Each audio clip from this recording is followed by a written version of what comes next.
I mean, again, he doesn't know who Gabriel is, right? Because he didn't come from an Abrahamic faith.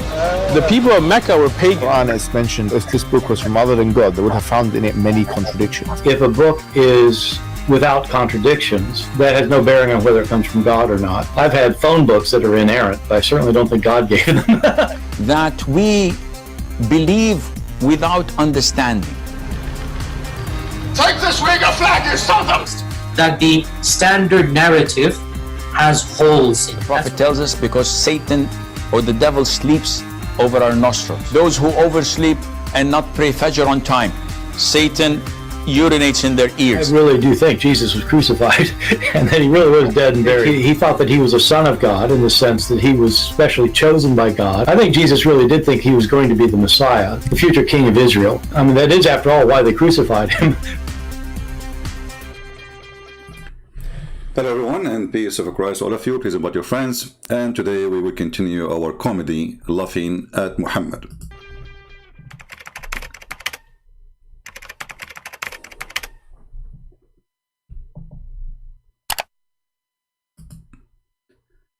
We heard in this introduction some of the most hilarious things happen in the last week or 2 weeks.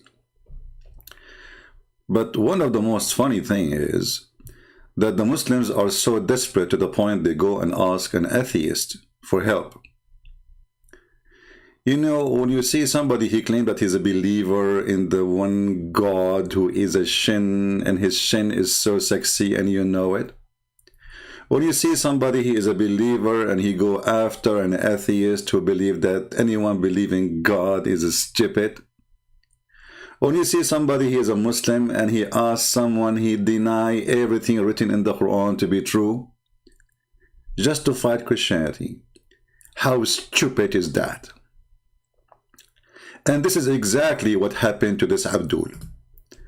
This Abdul, he is a certified donkey, like he's a prophet.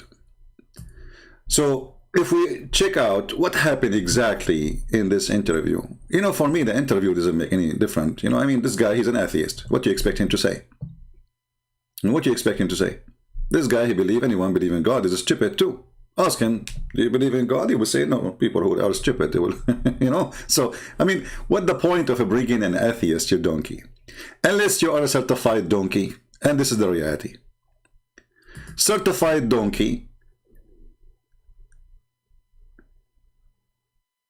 like Muhammad Hijab, is inviting, according to Muslims, according to the Quran, the one who don't believe in Allah is a donkey. The one who don't believe in Allah is najis, is filthy, is a kafir, is wicked, is. So the Muslims, they invite somebody, they believe he is wicked, proving to us their wickedness. Because who is going to, I mean, if me, Hijab, is an atheist, I will say he's an atheist. Okay. This is what atheists do. They side together. But this idiot, he is supposed to be a believer. So why you are inviting an atheist? And then after he invite the atheist start giving him screws live on air. And the funny Mimi Hijab, he put the video. Look how honest he is. What does it mean to be unreliable? Muslims believe in Jesus Christ. There's a lot of interest, I think, from the Muslim community, and many Muslims feel that, well, your conclusions, your historical conclusions of who Jesus Christ is more commensurate with the Muslim idea than it is with the Christian one. Yeah, you know, we have to consider that Muhammad was a child molester. So, okay, Muslims think Jesus was a Muslim too. Why? Jesus was a child molester? Muhammad, he go to the house of his own son and he flirt with the wife, and then later he forced him to divorce her. Is that what Jesus do? While Jesus was walking in water, making the blind see, resurrecting people from death, Muhammad was masturbating, playing with his private part between the legs of little tiny Aisha at the age of 5. Which according to Muslims, it is 6. In our calendar, that will make her 5. So the desperate Muslims, because they are bankrupt, their bankruptcy took them down to the bottom. And look what happened. I wouldn't say that they line up well with the. I wouldn't say they line up well. By the way, this idiot, just to show you this guy is a stupid, he have an interview with the apostate prophet. He said the opposite in somehow. You know, this guy is obviously mentally ill. This Bart Ehrman is a mentally ill person. For us, we don't take what he's saying into consideration. Here he says the Christians and Muslim faith, they don't line up together. Absolutely not. Absolutely, we agree. But in different statement, he said the opposite. So this guy is literally have a mental illness. But sometimes crazy ones, they can be crazy because they are smart. You know, I mean, there is like, let us say, a thin hair between a genius and mentally ill person. Muslim view. I really do think Jesus was crucified and that he really was dead and buried. So what this guy he did, Mimi Hijab, he invited him to prove Christianity and the Bible is corrupt. But look what happened. If this is the person who can prove it, then he can prove it. And we accept what he's saying. And Mimi Hijab is sitting like a puppy. By the way, somebody sent me a link of Mimi Hijab, previous link. He was showing his chest, and I noticed he have hair in that chest. The one he did last week, he shaved it. I mean, you know, maybe for you this is normal, you know, but for Middle Eastern this is a shameful thing. Go and ask any Middle Eastern. But anyway, Muhammad, he used to use sugar to shave his ass, and he shave his chest, and to shave his arms, because he always, Muhammad, he wanted to be a girly. For Middle Eastern culture, this is a big shame. And this is what Hijab he did. Go watch his videos in the speaker corner and see he have hair in his chest. See the last, you know, he took it off. But now he will shave everything soon. I mean, I'm sure he's shaving everything already. But soon he will shave his beard, because he just said, and he is sitting like a puppy with this man, that I believe it truly that Jesus was crucified. That means that the story in the Quran is a joke.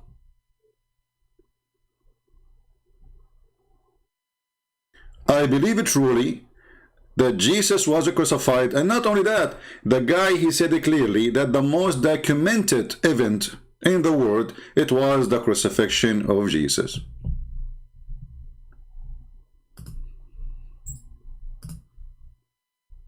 About the crucifixion of Jesus and whether he was indeed crucified. Right. I know in Islam the teaching is that he was not actually crucified. I think on a historical basis, Jesus was absolutely crucified. I think that there's Jesus was absolutely crucified. Listen, for me, I don't care what this guy is saying, but you Muslim, you invited him for interview. That's mean you are the one who take him into a big deal. So when he said Jesus absolutely was crucified, that's mean absolutely Muhammad is a fraud. And he is a son of Muta because he's born 4 years after his father's death. So when the Quran says, وَمَا صَلَبُوهُ, they crucified him not.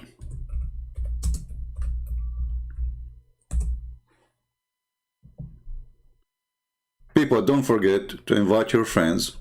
Don't be lazy. I'm not going to ask you to subscribe. I don't care. Don't subscribe. Who care? Chapter 4, verse 157 says that the Christian, they say, oh sorry, the Jews, they say, that we killed the Messiah, the son of Maryam. They crucified him not, nor they killed him. So the Quran confirmed two things. There was no crucifixion and there is no killing. Then Muhammad Hijab, the dummy, the one who shaved his chest, he liked to have a nice chest, which is nothing but full of beef. Too much beef and pig. Jesus absolutely was crucified. The one the Muslims, they take him into consideration. We don't take him into consideration. This guy is an atheist.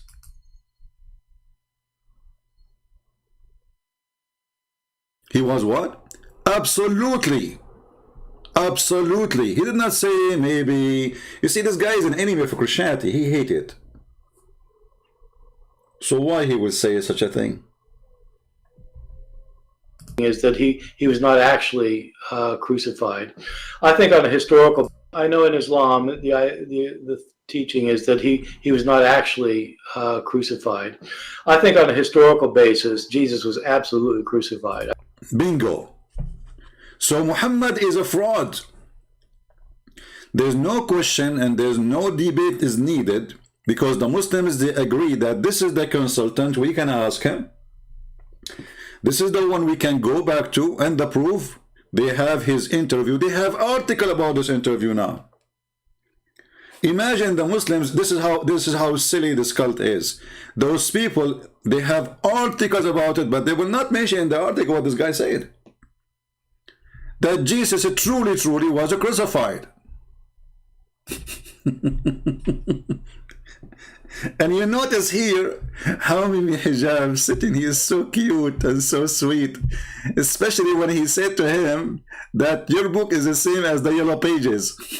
I'm not interested in whether Jesus was the Son of God, because I don't think there's a God. And so My understanding is that your conclusion is that Jesus Christ was a messianic prophet. Your conclusion is that Jesus Christ was a messianic prophet. You stupid idiot, donkey. This guy is an atheist. Are you donkey? I mean, somebody grabbing from his tail. In order to believe that he is a prophet anyway, he have to be not an atheist, you idiot. I mean, when the mother of this man, she gave birth to him from which location? I think he was a booger. He was a booger in the nose. You are asking an atheist.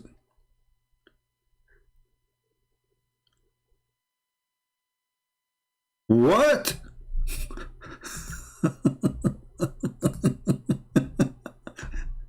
Son of God, because I don't think there's a God. And so My understanding is that your conclusion is that Jesus Christ was a messianic prophet.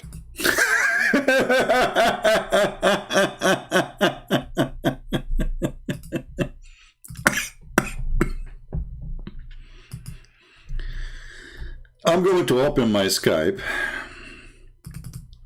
so we can have any Abdul. He would like to explain why Muslims, why Allah cannot find a smart person to defend him, why Allah is so desperate he got the most stupid idiot ones to present him to us.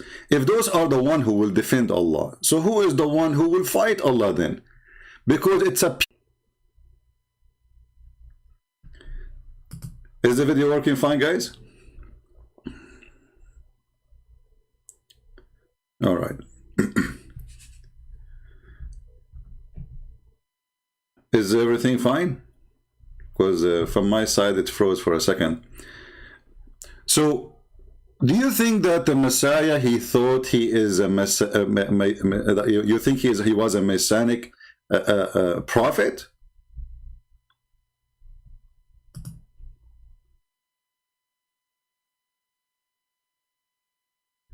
How in the world such a thing can happen?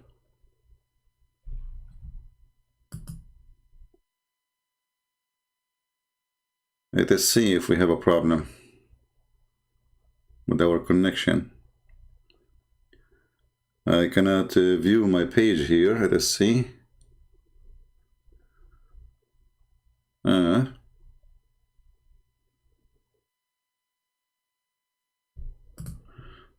What happened to YouTube? Let us try something else.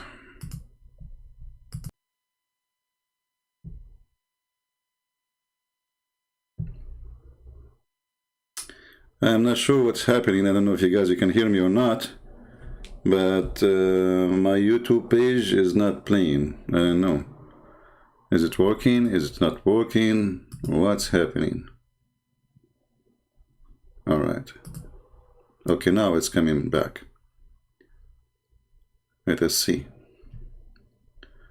All right, look like it's working. From my side, it was frozen. I don't know what happened. So listen carefully, Muhammadans.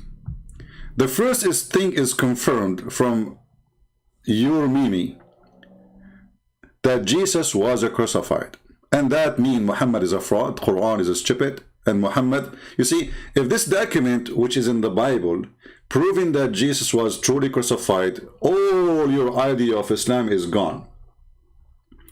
This guy, he demolished Islam in 1 second. Yes, absolutely, Jesus was crucified. Who is the one who said that? The one you brought him to the interview. For me, I will never invite this person for interview because he means nothing for me. I will invite him for a debate, but not for interview. You know, when I interview a person, it means I agree with him. That means he is the master and I am the student. This is what interview is about. You are the skilled, and we are here to ask you questions. Unless it's a job interview, then the story can be different. Somebody is hiring somebody. Are you hiring him? No. So the Muslim, they needed this person, and this person, he confirmed that Jesus absolutely was crucified. And for me, I will never interview such a person. But as long as the Muslims and even the atheists, they are interviewing him, I will have to use this interview against their own statement, because they are the one who believe that this interview is going to cause damage to Christianity. But it worked in the opposite way. The teaching is that he was not actually.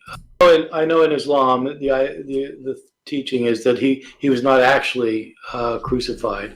I think on a historical basis, Jesus was absolutely crucified. I think that there's, as a historian, there's almost no doubt about that. And in case your audience doesn't know, I don't identify as a Christian. I mean, I was raised a Christian, but I'm an atheist now. I'm not. I am an atheist now. In case the audience don't know. In case audience don't know. So why the Muslims are taking friends with the atheists now? Very simple. When your God is a devil, you throw him under the bus for the sake of your agenda. You have no value. You have none. Let us see this gentleman here.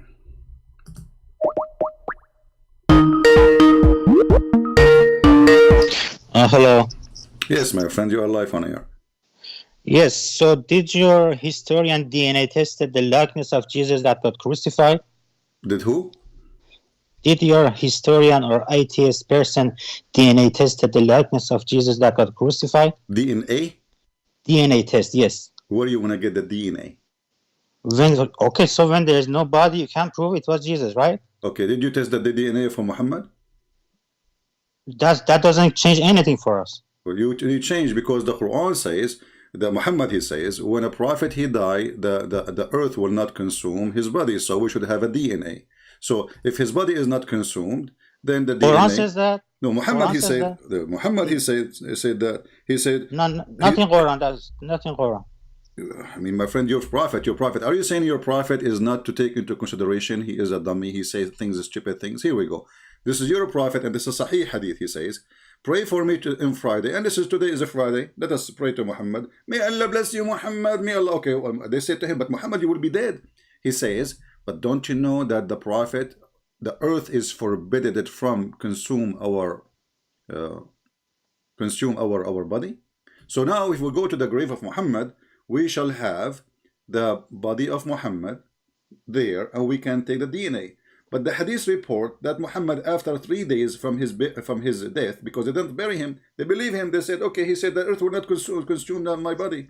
So they did not bury him for 3 days and 3 days. You can go and search it. Ibn Abbas, the cousin of Muhammad, he said, Idfinu sahibakum fa innahu qad antan. Bury your friend, he smelled like shit. That's what he said.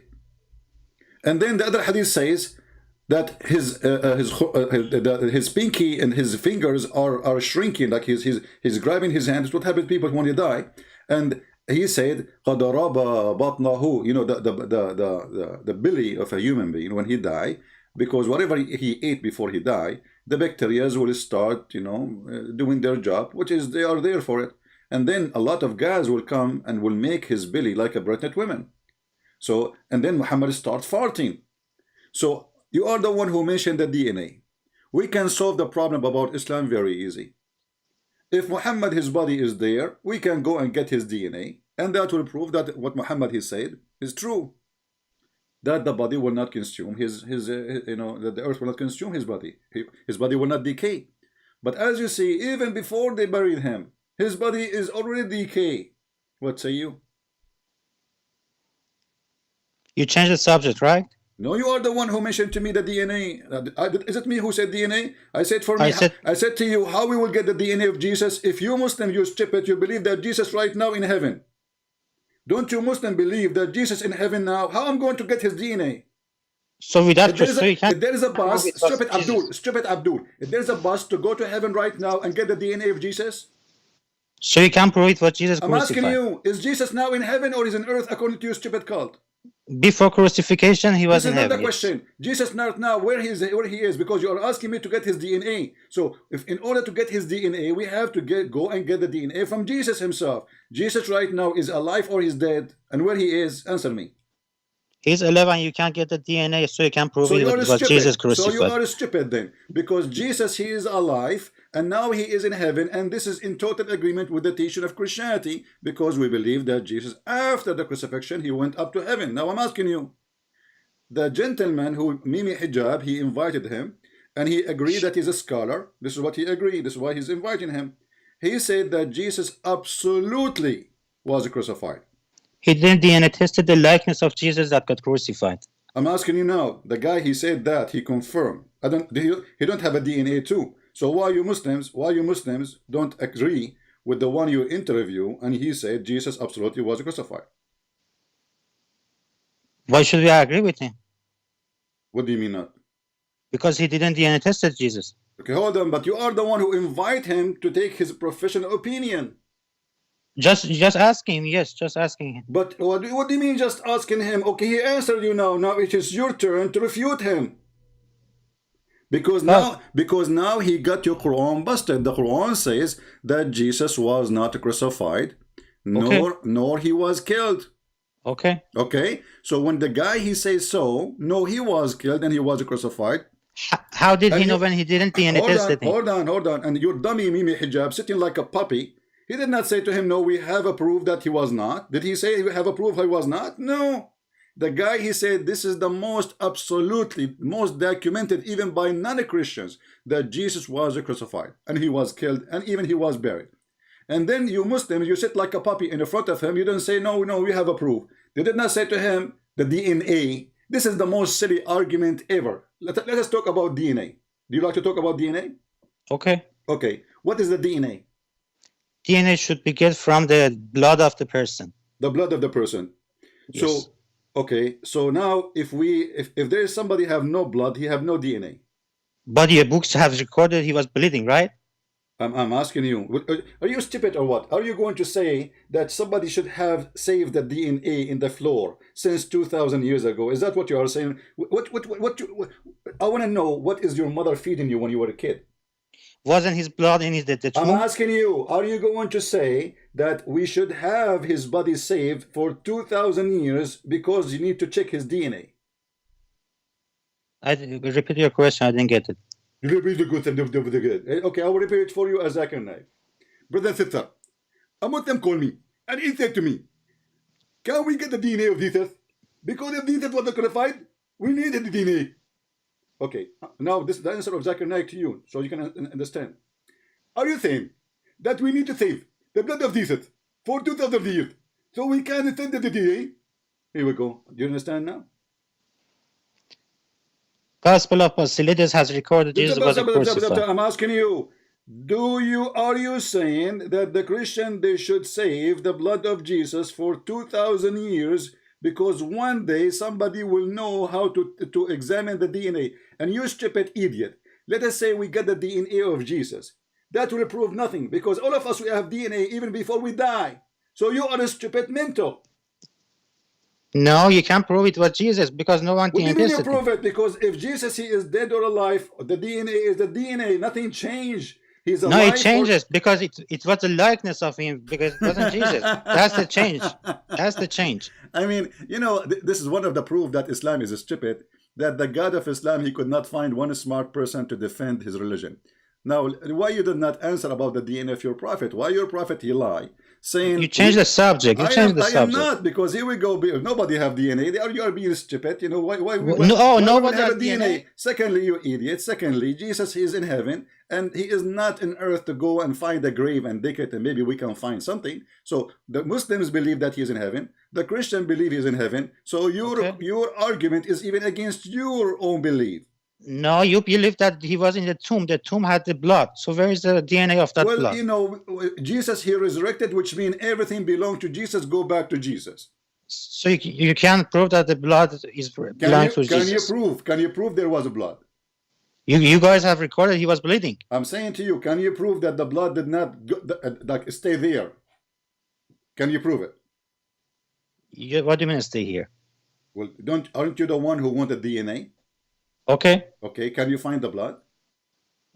The tomb, where is the tomb? Go to the tomb. Can you find the blood? Isn't anything there? You stupid idiot. After 2,000 years, there's anything there.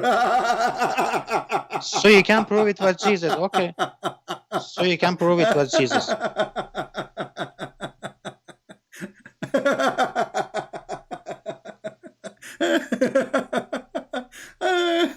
I mean, you know, honestly, did somebody pay you to call me, or you did it voluntarily? Gospel of Basilides has recorded Jesus wasn't crucified. So he was transfigured into someone else. Hold on. The Gospel of who? Basilides, Basilides. But this Gospel says that the one. This is not a Gospel, by the way. This is a fiction. But anyway, we will go with you. Just you are stupid. You hear this guy saying the word and you do not know even how to say it twice. But we will go with you. But even that says that Jesus is God because he is the powerful God. He made someone look like him.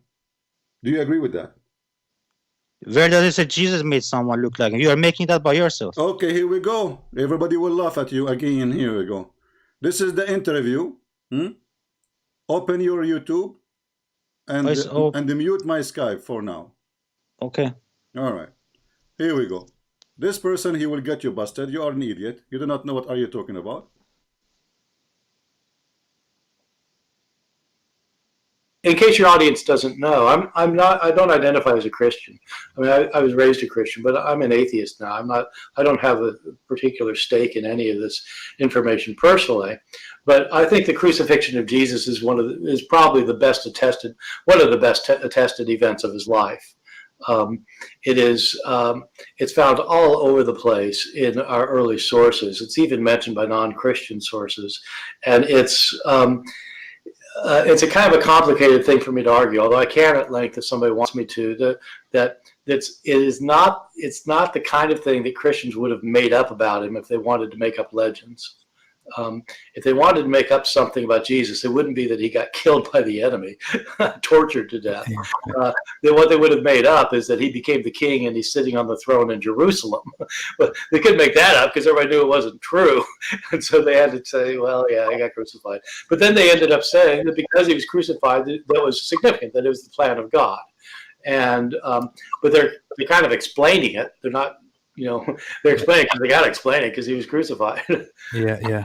The Islamic account is very strange. It is that I guess that people think Jesus was crucified and that somebody was crucified, but it wasn't Jesus. It was just somebody else who people thought was Jesus, and it's a very strange thing to think. So it is. And it didn't start with Islam. It actually there's a Christian teacher in the 2nd century named Basilides who was an Gnostic. And he wrote a gospel. He wrote a Gnostic gospel. We don't have the gospel anymore, but we have a church father who talks about it. And in his account, what he says is that there was a fellow in the Gospels. Jesus is carrying his cross, and they impel somebody else to carry the cross for him to the place of crucifixion. And according to Basilides, what happened is this other person whose name was Simon from Cyrene, which is in North Africa, Simon Cyrene carries the cross, and when he gets there, Jesus pulls an identity switch. He's the Son of God. He can do miracles. He makes Simon of Cyrene look just like him. And then he looks just like Simon of Cyrene. And so the Romans think they're crucifying Jesus, but they're crucifying Simon, and Jesus is standing by the cross laughing. So you idiot. Unmute YouTube now. So he said because he's a son of God, he's a powerful God, he can switch identity. So even the book you are quoting for us, which is a funny book, this is a heretic, this is a false, this is why he is not, this book does not even exist. Nobody follow this idea. So even there, this person, he is saying that because Jesus is a son of God, he was able to switch identity. It's not, Hold on a second. It's not Hold on a Allah. second. It's not Allah who switched identity. Because Jesus, he is the son of God, he was able to switch identity. Your mind. He's saying because he's son of God. How did he know he was son of God according to the corrupted gospels, right? You idiot. The same gospel you are mentioning. The one you are saying this is the truth. You just told me the name. According to that book, this person, he said that Jesus, he switched identity because he's the son of God and he can do it. At all times, the title son of God was given to the righteous person of the family. Did you hear what he say? Are you deaf? He made his own, he added his own interpretation, not the word that was in there. This is what that book saying. No, that's his interpretation. We can play it again. Are you slow? He said because because was his own interpretation. Abdul. Yeah.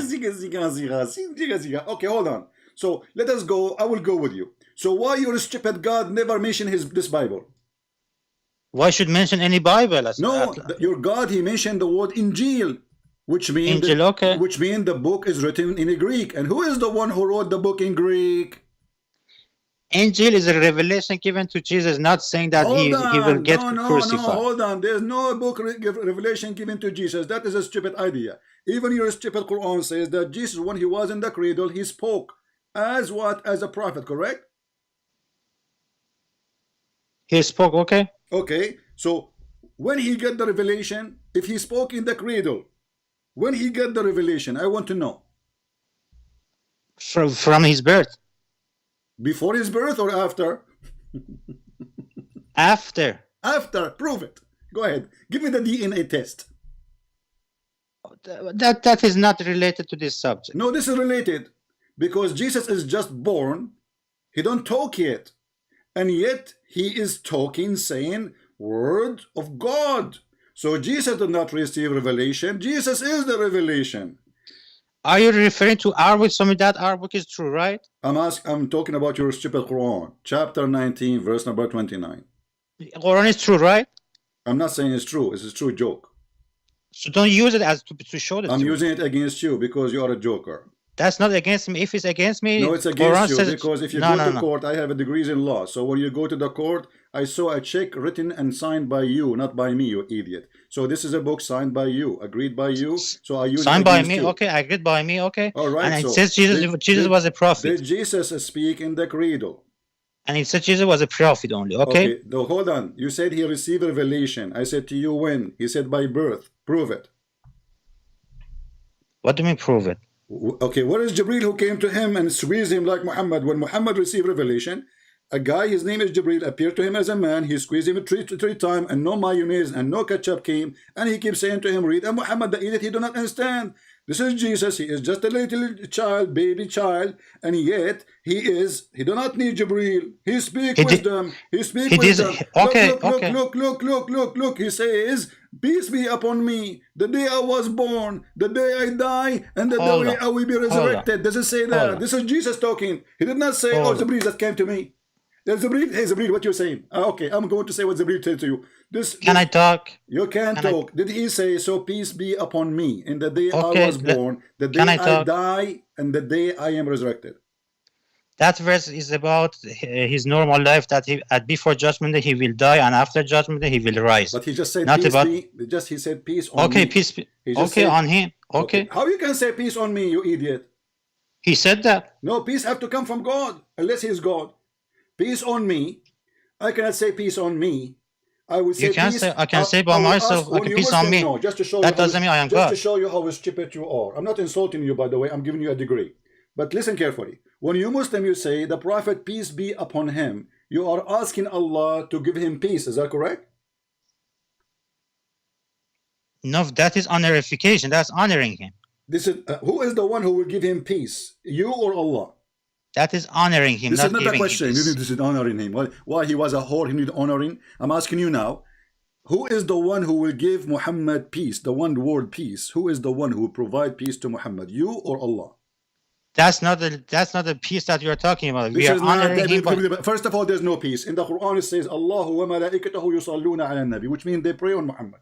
You Muslim, you lie, you say, we send that him is a blessing. blessings. Okay, so now here we go. You say, so it's a blessing. So why you say peace be upon him then, if it's a blessing? It's a blessing.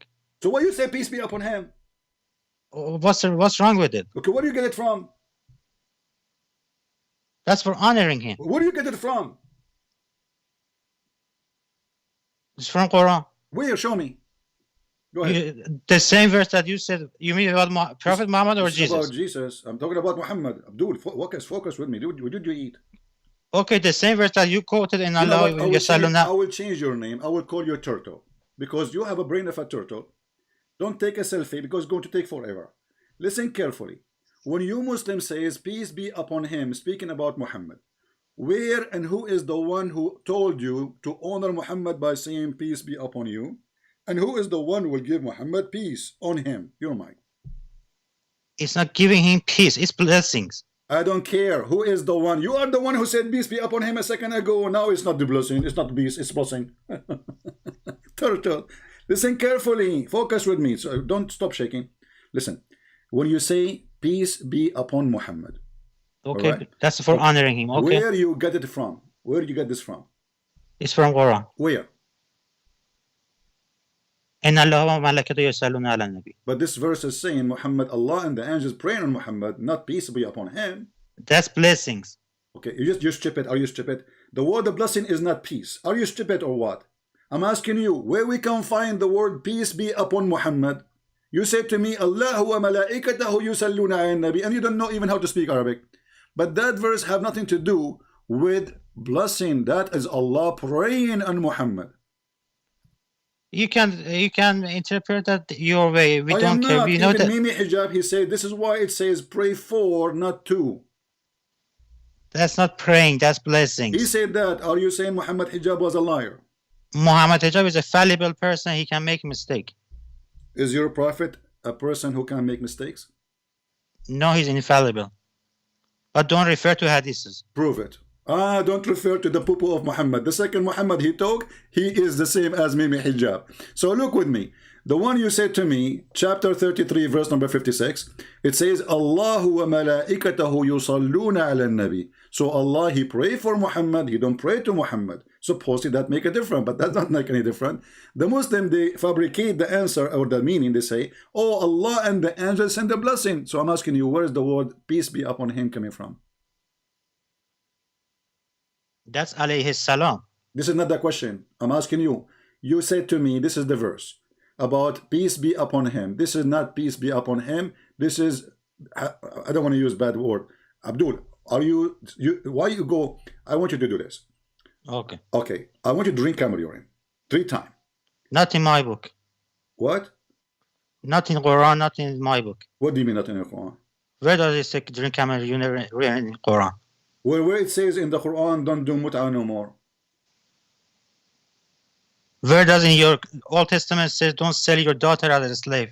Well, sell your when a Muslim he says don't. Where in the Old Testament says don't sell your daughter? Sell your daughter. It is renting a person to that's work. prostitution. Okay. I laugh at you.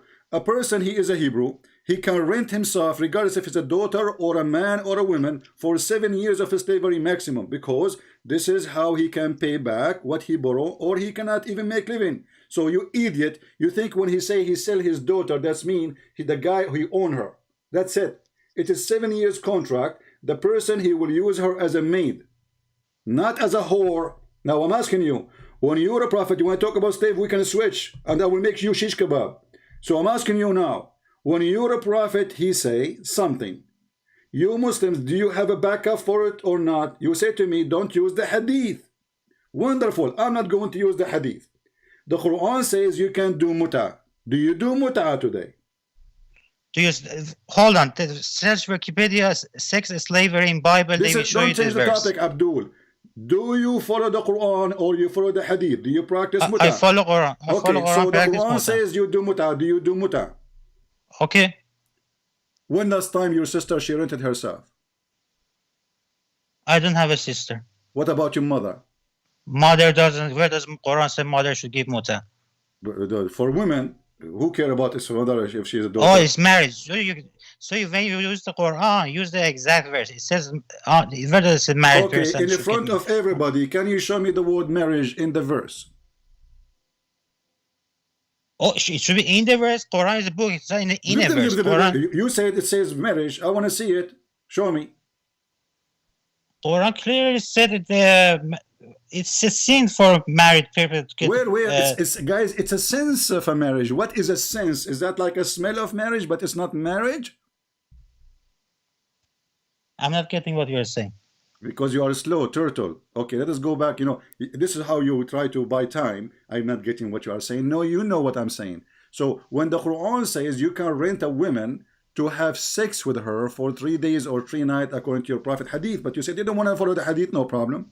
So your prophet explained, he says, a man, he can rent a woman for day 2 or 3 days, boom, boom, he pay her wages, everybody go home, and this is so-called muta. He did not say the word marriage. So now I'm asking you, where in the verse it says you can marry a woman for sex temporarily? Chapter 4, verse number 24, 25 in the front of us. Where it says that? Why should it be in that verse? Quran has mentioned the verses of marriage in other verses. Show me where it says that. I don't care about verses. Connect the verses. No problem. Go ahead. Connect. So Connect what the verses. verse? What verse do you want? About marriage? Connect the verses. Connect the verses. About marriage? What's wrong with you? We are talking about what now? Where does it You know say what? if a married woman You know can? what? Be honest with me. Did you give any heart attack to your family? Are you married? Don't ask irrelevant questions. Because you are so stupid. We are talking about the same verse for the last 10 minutes, and now you are saying to me, we're talking about marriage? For sure we are talking about marriage. You said this is about marriage. I said to you, show me the word marriage. The word marriage is not in this verse. You remember you are the one who called me before and you said to me, ignore what is between the brackets, correct? Okay. Okay. Here they put it between bracket, ignore it. The word marriage is appearing between bracket. Ignore it. No, it's not here, but Quran is not one verse. No. Listen, it is you who said to me before, it's recorded, ignore what is between the bracket.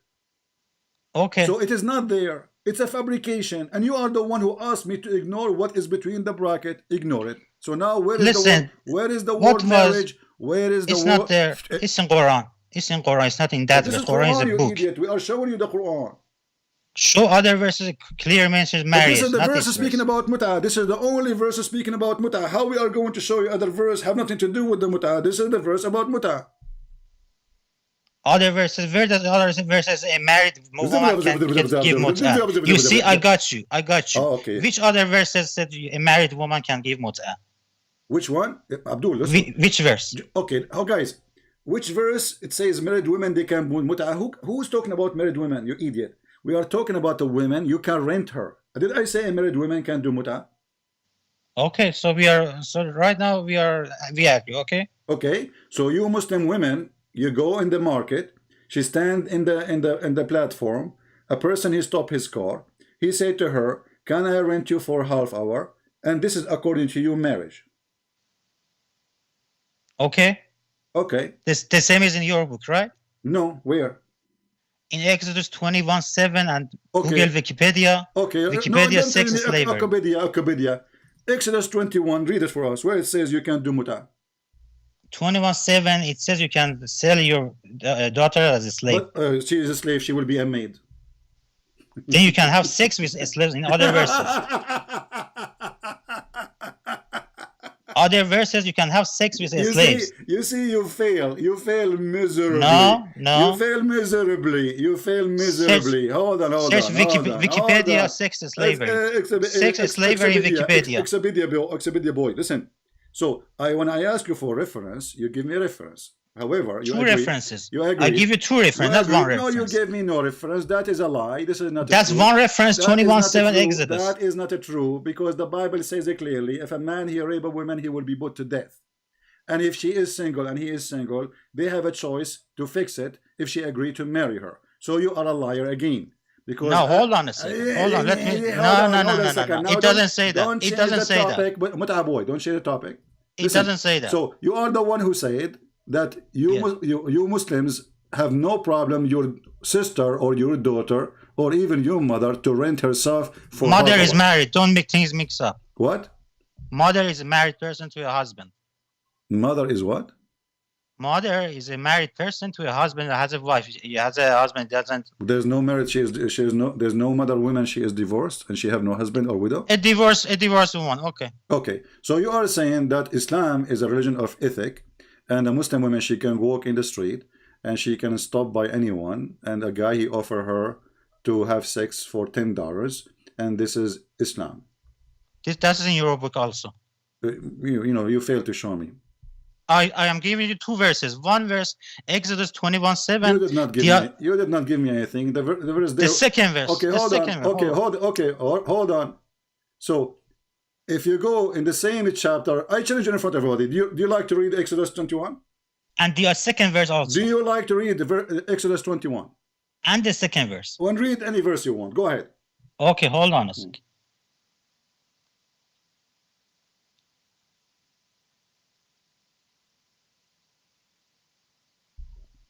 And remember, you are the one who asked to read the verses after it.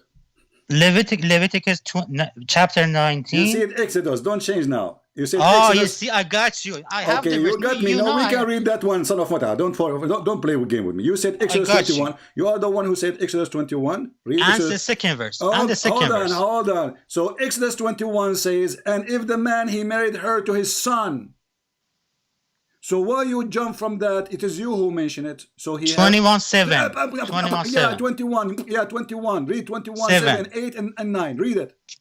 And also Leviticus 19, 20. Okay, we can read that too. No problem. But finish what you said. You coward. You're stupid. You see, and people, they say to me, well, you need to have more patience with those Abdul. Abdul, there's no patience in the world can hold a stupid mental person who believes that his mother, it's okay for her to rent her vagina. Here we go. This is Exodus 21. And verses you mentioned to me. It says here, and if a man shall sell his daughter to me, a maid servant, not a whore.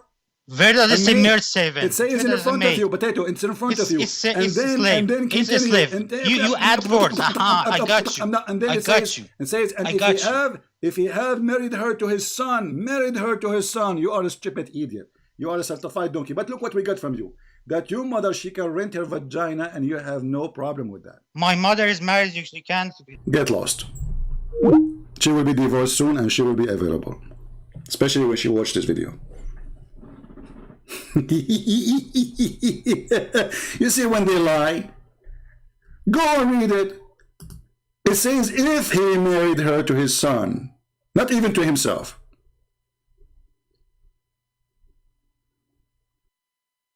He can't even sell her out because this is a contract of employment. People at that time, they are poor, they are desperate. There's somebody have money. So he comes to him and says, I want to be your servant. This is what slavery mean here. A Hebrew man or Hebrew woman, she say, I want to be your maid. I want to be your slave. Which means you have full control of my labor. And those people, because they have no income, not like now we can apply to work in Walmart. You can work as a taxi driver. There's no jobs. There's no opportunity. There's people who have money and there's people who have none. So the one who have none, he offer his service and that will give him food, will give him shelter. This is not really a slavery, the one we knew. This is why it says he sell. So he take money in return of his daughter, and this is the daughter have to agree too. The daughter, she will go and say, okay, father, we cannot afford it. What we can do? I will go and work for this guy. Negotiate with him for how long and how much he will give you money so he can survive me and my family. So a member of the family, or even sometimes the whole family go. But what we got from you, which is very important, that a Muslim woman, she can rent her private part for a bunch of dollars. And actually, if we go to the Muslim website, the Muslims, they have no shame to use even the word rental. You believe it or not? Let me open the reference for you. Rental. It's not a Christian prince, he is insulting using that word. It is the Muslims.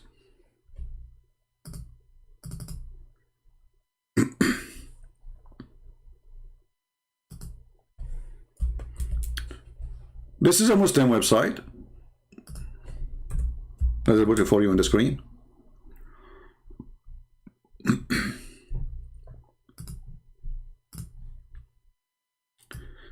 alislam.org. You do not need to rent to read the whole article, not to rent. Just search for the word rent in the page. Rent or rented. Look what you will see. In some work, a special term applied to women who participate in such a mustajara. In Arabic, mustajara mean rented women. Muta is considered as a kind of rental.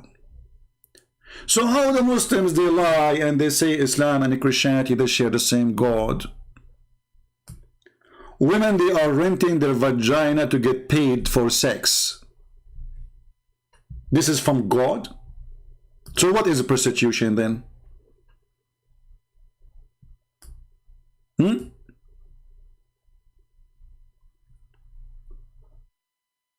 What is a prostitution?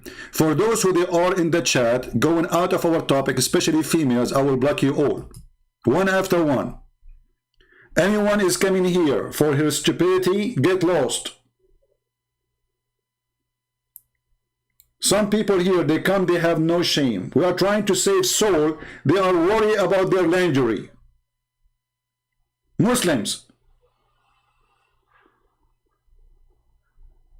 stop thinking about your panties. Think about your head. Think about your soul. Think about your salvation. So whoever is stupid person, admins, anyone who go out of the topic, start having personal conversation, block them immediately. This is not what we are here for. This is not a chat forum for people to have hello, how you doing? This is not a coffee shop.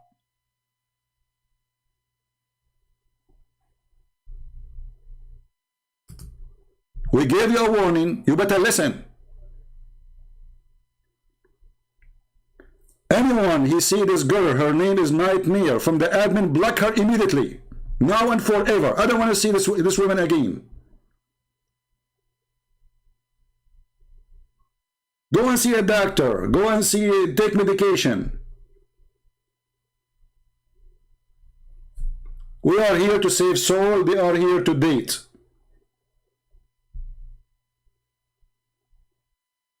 What a stupid people. I mean, we have patient first time, second time, third time. Are you a bug?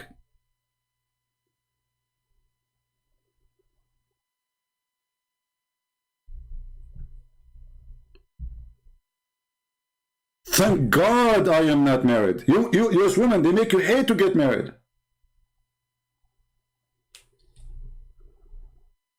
What's wrong with those people? Look what we are fighting for. And look what they are busy about.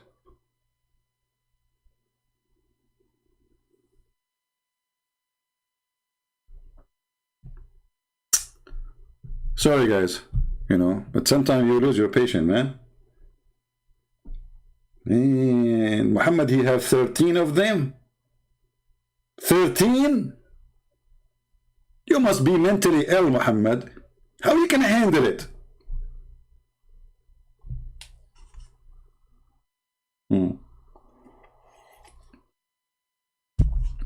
Now, for sure, not all women are the same. There's super smart, genius ones. They are way smarter than men.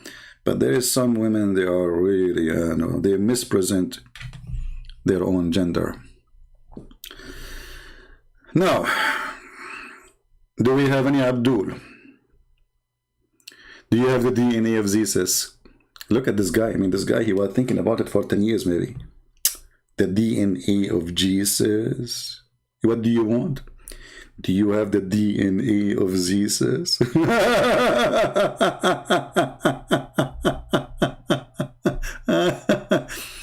Somebody asking how different the Shia 12er understanding of jihad and jizya compared to mainstream Sunni. It's the same, my friend. You know, Ali, he burned people alive. Ali, which is the Shia, they worship him. You see, the Shia, the difference between the Shia and the Sunni is not much. But the Shia, they make Muhammad family to the level of God. So they say that those Muhammad and his daughter and Ali and the kids of Ali, they are not human. They are light. They are made of light, and they used to be stars from the forehead of Allah. When the Quran says that Muhammad is a siraj. Siraj is a lamp. Siraj is a lamp. So the Shia, they go to this verse and they say, as long Muhammad, he was a siraj, that make him a light, is a lamp. And as long Allah is a light, and he's a lamp too. Therefore, the children of Muhammad, they are lamps and light too. So the Shia, they take Muhammad and his family to higher level of worshipping. Otherwise, both of them they worship. But the Shia, they worship the whole family. The Muslim Sunni, they worship Muhammad alone.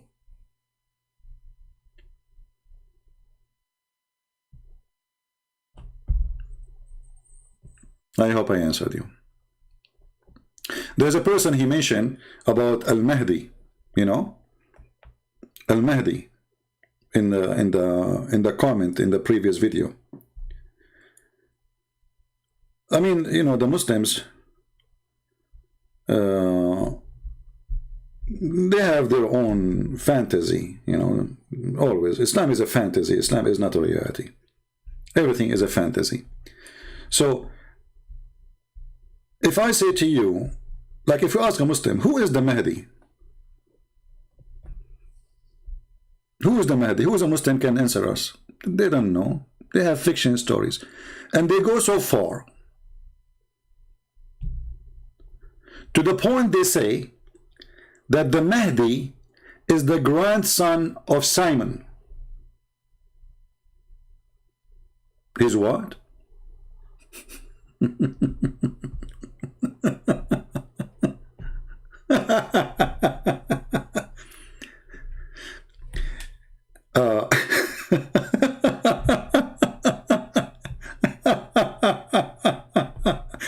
I mean, the stupidity of this religion, especially Shia, it goes so, I mean, it's beyond stupidity.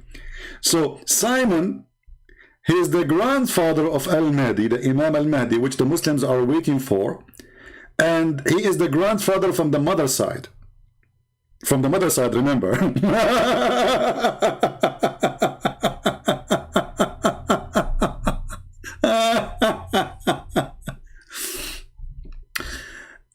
Armin, Turtle, how are you doing? Go open the interpretation for this verse in the Shia books and you will see. You're an idiot. You're a certified idiot. There's tons of videos on YouTube, actually. We can play them. They are saying clearly that Muhammad and his family, they are Anwar. هذول ما هم مخلوقات مثلنا. هذول أنوار ربانية. They are not human like us. They are Anwar. They are light like us.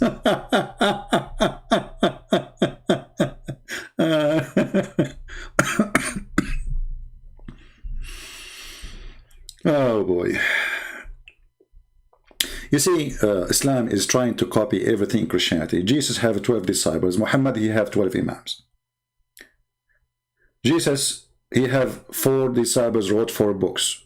Muhammad, he says, take the Quran from 4. Jesus is God. Muhammad, he changed his name. He made it the praised one. Islam is a counterfeit of a Christianity. All what Islam does, try to replace Jesus of the Christians with Muhammad, who is the praised one. The second you say he is the praised one, that means he's God, because there's no one should be praised save God. When we say we Christian, whoever believes, they say praise God, right? We don't say praise this, praise God. There's only one worthy to praise is God. So when the Muslim, they agree that their prophet, his name is Muhammad, that will not make him a prophet no more, because now he is the praised one. So who is the praised to?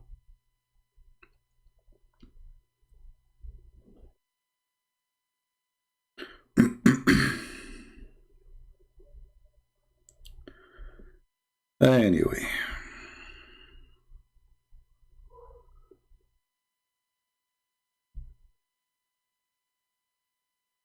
Do we have any Abdul?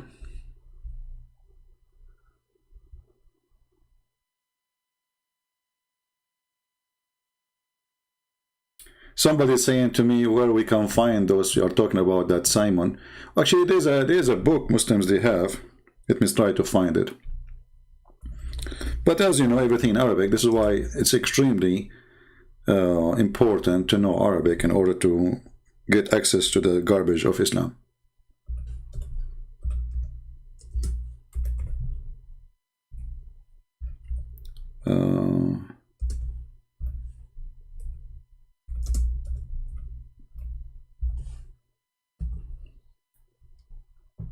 Here we go. I searched in Google, and I guess this is the copy, the front page of the book. Simon, they call him as-Safa, Wasiyu Isa, which means the one who Jesus, he gave him orders, let us say, to inherit him. وجد الإمام المهدي لأمه, and he is the grandfather of the Imam al-Mahdi from his mother's side. And this is written by Ali al-Qurani, the Imam Ali al-Qurani, about al-Imam al-Mahdi, as you see. And this is printed, this book, 2014. But this is just, let us say, a recollection of a previous information written in books for centuries, So this guy is not making something new. He is just saying, well, this is what it is. And let us give you a reference, put them together in a new book. All right? Very silly, very stupid book, as usual. But I'm not surprised. It is Islam, and this is what Muslims do. Muslims do what Muslims do. Never expect something smart to come out of somebody he think like a turtle. We just receive a call from a person. He have no problem if his mother, she rent her vagina. Said, so what? No problem.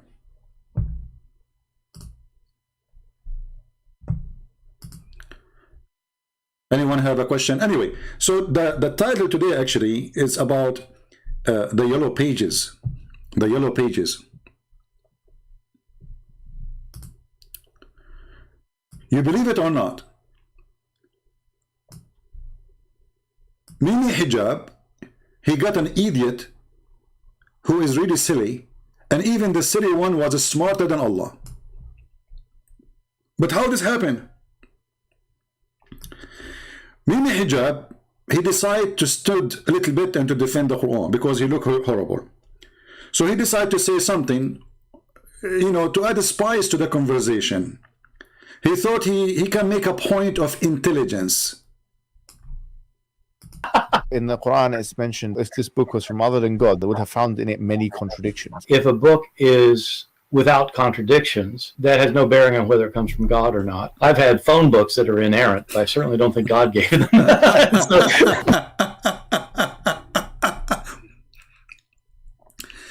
And the funny, Mimi Hijab himself, he laughed at the stupidity of his God.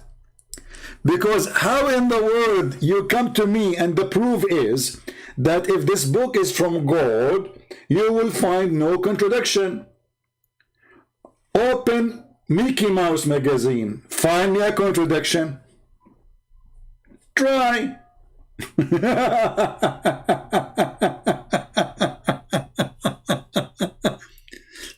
So this person, even though we believe he is really mentally ill, he's smart. This Harman, whatever his name. Right away, he kicked Muhammad hijab in his anus, not in his balls, because he don't have any. That's why he ran away from debating me. And he told him, "You idiot, you stupid, you donkey. What kind of logic is that? So if there is no contradiction that to the book from God." And not only that, this God, he failed even in his own challenge. If this book has no contradiction, the Quran is full of contradictions. And one of the most clear one, chapter 41, chapter 79, where one says that the last thing Allah created was the lamp, and the other one says the last thing Allah created was the mountains. Very easy. A Muslim yesterday, he posted a comment speaking about the book of Genesis.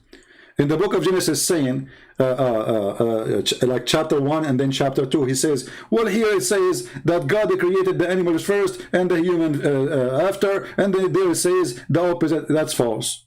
In one is giving the order of a creation, and the other one explaining the creation.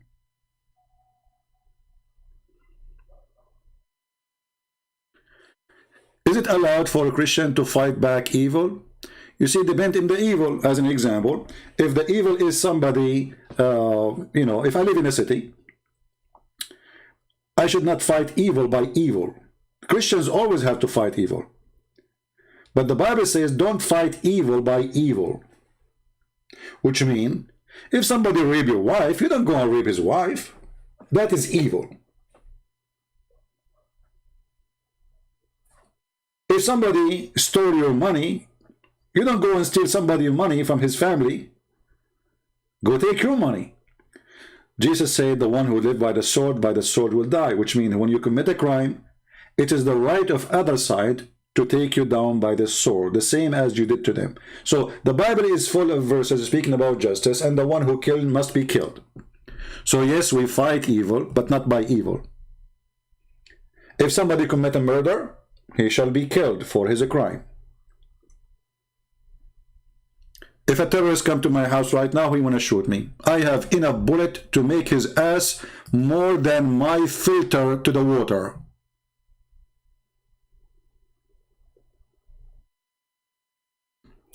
So many, they say, Christ, he said, don't resist, right? But don't take don't take that explanation.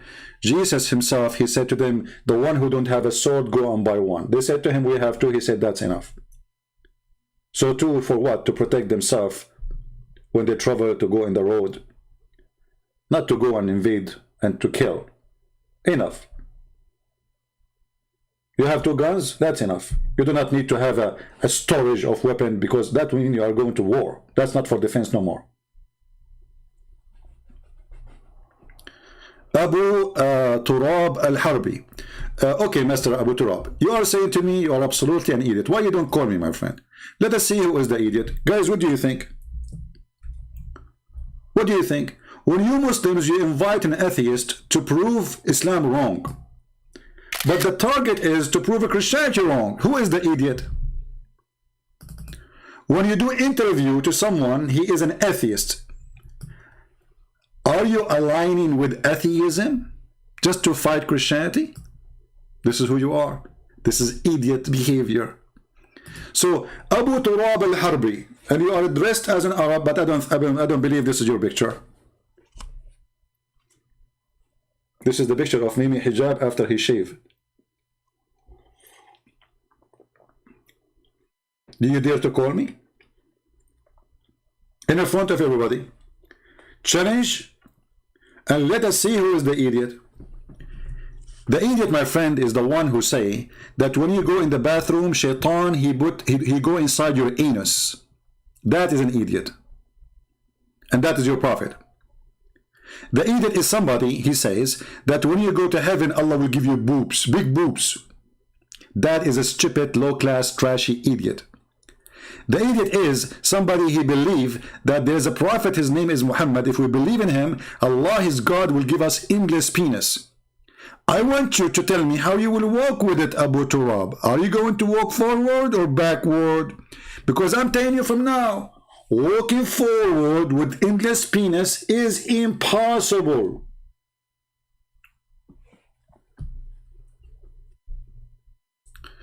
This is an Arab tribe leader? Really? This is the picture of Arab tribe leader? Yeah, which one? Are you proud about Arab tribe leader? Okay, then I can say to you that the Prophet says the one who is proud about his inheritance from before Jahiliyyah, because tribal is an inheritance from Jahiliyyah, tell him to go and bite the penis of his father. Are you going to bite the penis of your father? That's your Prophet's statement. So look what happened. This guy is proud about a tribe leader, and his Prophet forbid him from being proud about anyone except him, because he wants people to worship him. This is from the Jahiliyyah time, which means from pre-Islam, that people are proud about their tribes. Muhammad, he said, if somebody he do such a thing, tell him, go and bite the penis of your father.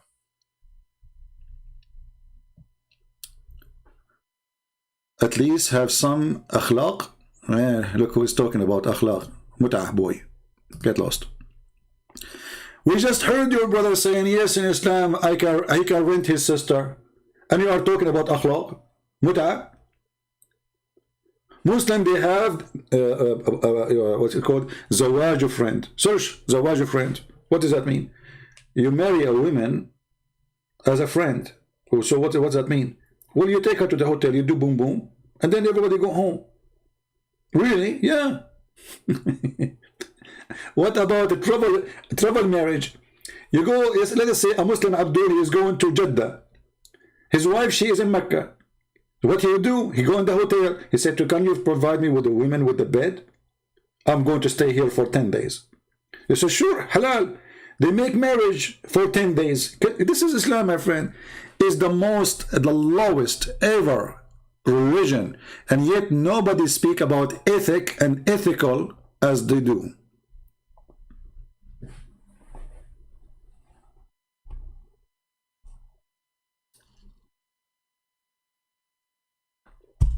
Any Muslim he dare to make him square, even if you are sitting in a room, have 4 corners.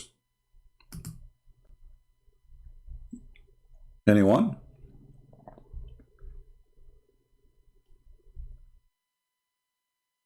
Who's a Muslim want to do it? The only Muslim until now he called us is the guy with the DNA.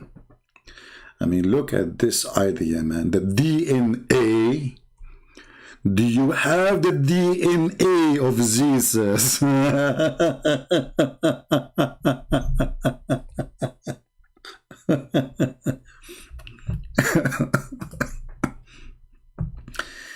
You have a brain of a turtle.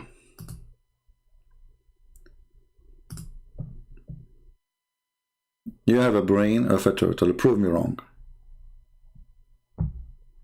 Who is a Muslim wanna come here and call me? The yellow pages, and here we go, my proof in front of you. The yellow pages is way better than the Quran.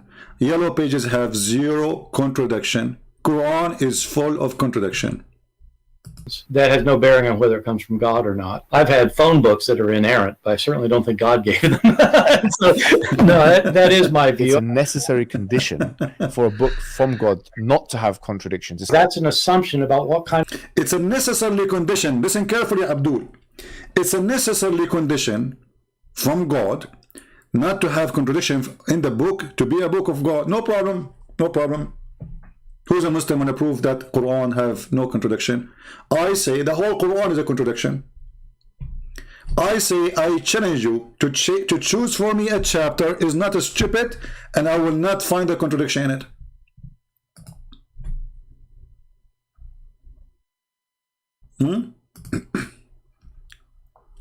Anyone? Any Abdul? The Muslims, you know, they want to talk about the Bible, they want to talk about the Quran. Let's see this guy.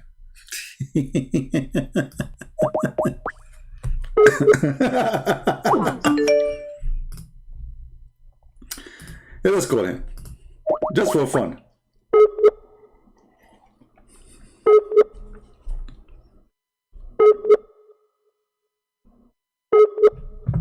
Man, your internet is not even working. Go. Ask your Allah to activate your internet. Take a hike. Who's else? Who's next? Who's next? Who is a Muslim? He agree with Muhammad Hijab, aka Allah, aka Muhammad, that Allah he put a condition that if a book is from God, should not have a contradiction. Who is a Muslim? He can call me and prove to me that this is absolutely true. The Quran have less than 10,000 contradiction. It's a necessary condition for a book from God not to have contradictions. Did you hear it, Muslims? It's a necessary condition that a book of God shall not have a contradiction. Who can activate that condition and call me?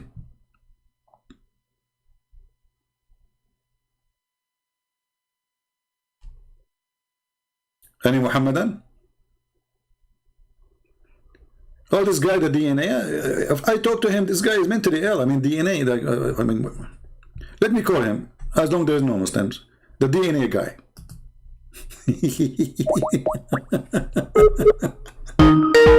What do we say when you go bankrupt to look for your pennies, and here's our pennies now.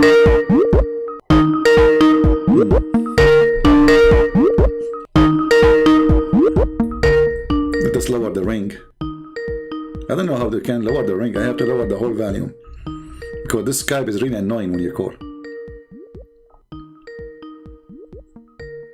He's not answering. He's looking for the DNA now.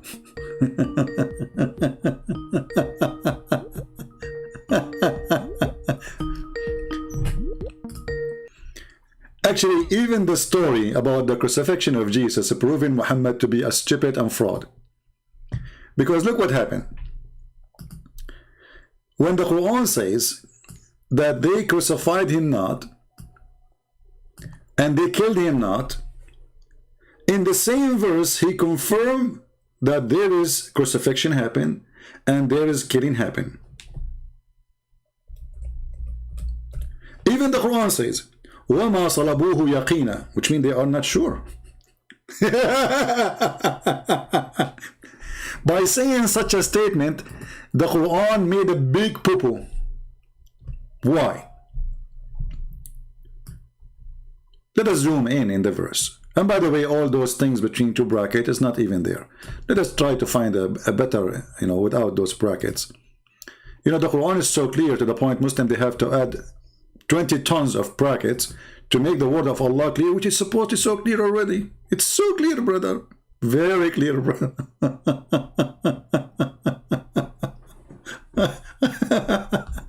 Anyway, read with me. That they said, okay, who is the one who said? The Jews. They said they made a great lies about Mary. Okay, what is that? They say Mary, according to the Quran, Mary, she was not married, sleeping around. But this is absolutely false, because the Bible says it clearly that Mary, she was engaged. And engagement for the Jews is a marriage, but without sharing the house, which means the women, she did not sleep with the husband yet. She did not move to the house of the husband. And they are not, let us say, they are legally married by religion, but they are not practicing the marriage yet. He cannot take her until, let us say, they agree when the day to move to his house, he prepare his house, etc. It is just let us say, a traditional thing. But the marriage is already, she is his wife, which means if he wanna sleep with her, he can, and he will not be accused of anything, because already she is his wife. This is what engagement is for the Jews. The Muslim today, actually, they call it Katbul Kitab. This is something they took from the Jews. Her marriage is written, Katbul Kitab. So, And this is we practice until now in our churches. They call it half marriage, which means they go and they make an engagement. But the Jewish, they go farther than that, and they say this is total marriage, which means there's no additional things need to be done. Anytime they agree to move the woman, she moved to the husband's house, she's his wife anyway. So the Jews, they never will accuse such an accusation, unless they are trying just to insult. And something they can do today, you know, no problem. But this is not based on religion. This is not based in the Jewish scriptures. And then he continues saying, and they said, we killed Jesus Christ, the son of Mary, the messenger of Allah, but they killed him not, nor certified him, but it was made appear to them. This is the DNA guy. Hey DNA, how are you? I'm good. So I received a missed call from you. I wasn't at my phone. Yeah, what do you think about what this guy, he said that it's necessarily for a book not to have contradiction to be from God? Do you agree with that? Okay, but the way you want to twist the book, you can get... I don't want to twist you. You explain to me. What do you think? I will make a deal with you. You are the one. You will be the judge. Which one Allah created first? The stars or the mountains? Show the both verses. No, I don't care about you. You are the Muslim. I want an answer from you.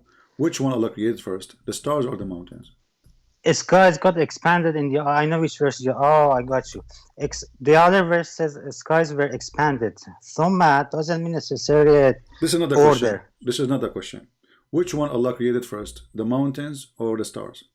If I give you answer, you should show the Arabic, then I will explain it to you. I will show you. Tell me what verse to show you. I will show you. No problem. Okay, stars. Show me. Tell me what verse. You are asking me. You show me the verse. Yeah, I'm asking you. You are the Muslim, not me. I'm a Christian prince. I'm not a Muslim prince. You asked me. You should show me the verse. I'm asking you which one Allah created first, the stars or the mountains? Which one? Mountains. He created the mountains first. Show me the verse. I will explain. I don't know. I'm asking you. Don't tell me. Show me. Okay, I will help you. I will help you. Chapter 2, verse number 29. What this verse is saying? Chapter, hold on a second. You can show it? Yeah, I can. You have to pay me first. It's a secret because there's no DNA. So you couldn't prove it was Jesus, right? Mm-hmm. Yeah, we could not. Absolutely. There's no DNA. Okay. Read it for us and explain to us with your special intelligence. You can use the muta tactique if you want.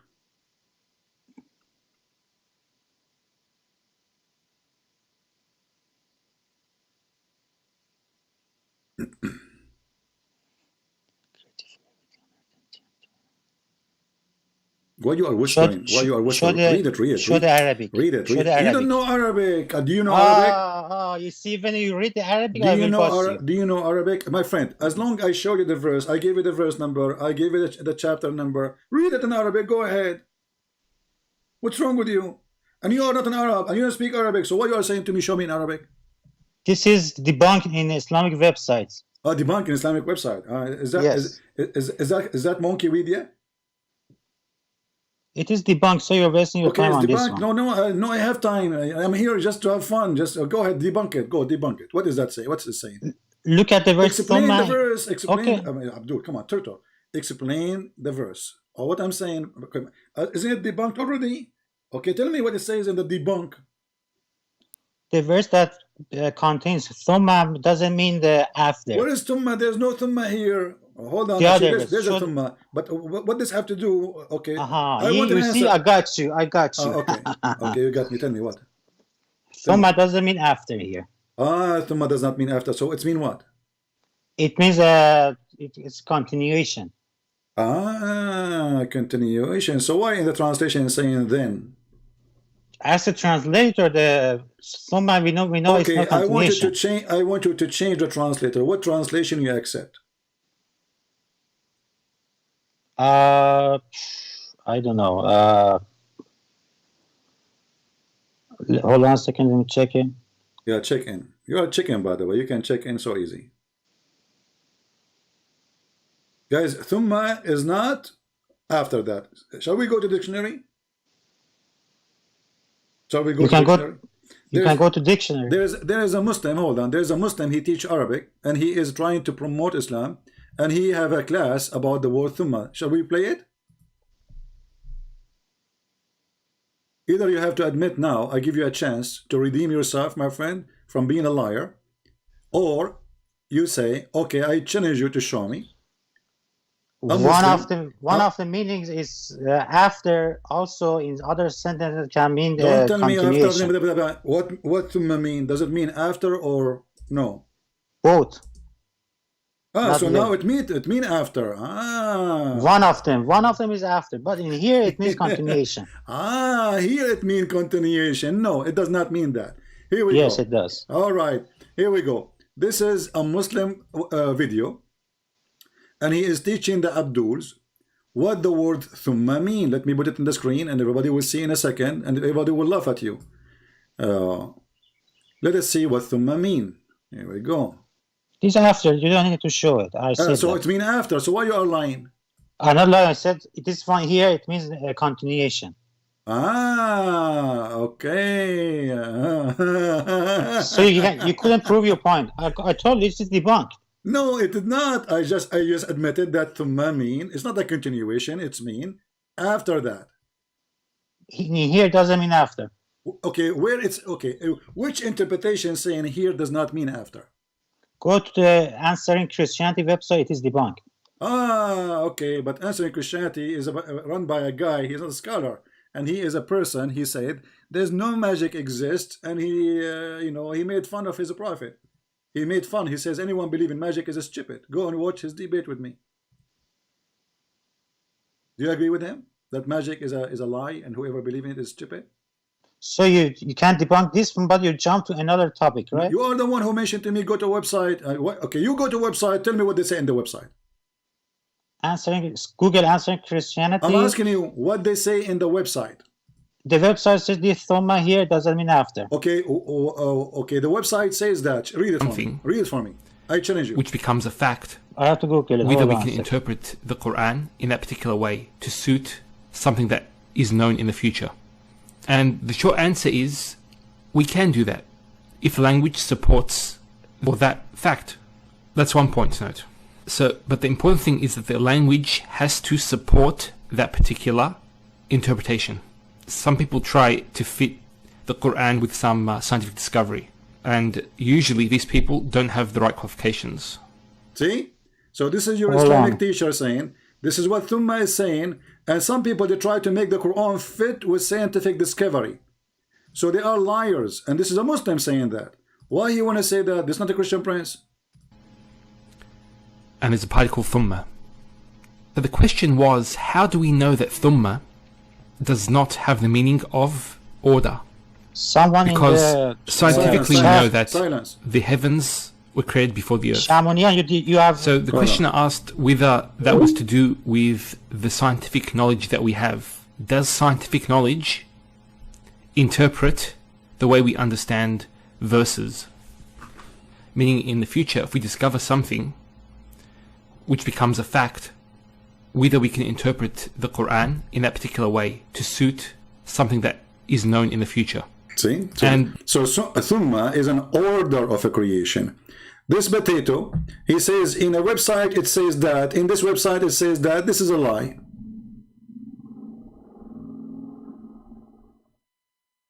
It's a lie. There's no website can say that thumma does not mean after that. Because this is what thumma mean. It's about order. Which one is done first, which one is done after. Of the particle thumma in a specific verse, and in the same context we have also the particle thumma here in this verse, which is describing the creation of the earth followed by the creation of the heavens. Did he say followed by? This is an Islamic person who is a sheikh, supposedly, who is a professional in Arabic, and he is saying those who they are trying to lie about what thumma mean. We cannot do that. Followed by. We will call this Abdul again, even though he's an idiot. But what we can do, he's the only Abdul in the stage. What we can do, guys? Sorry.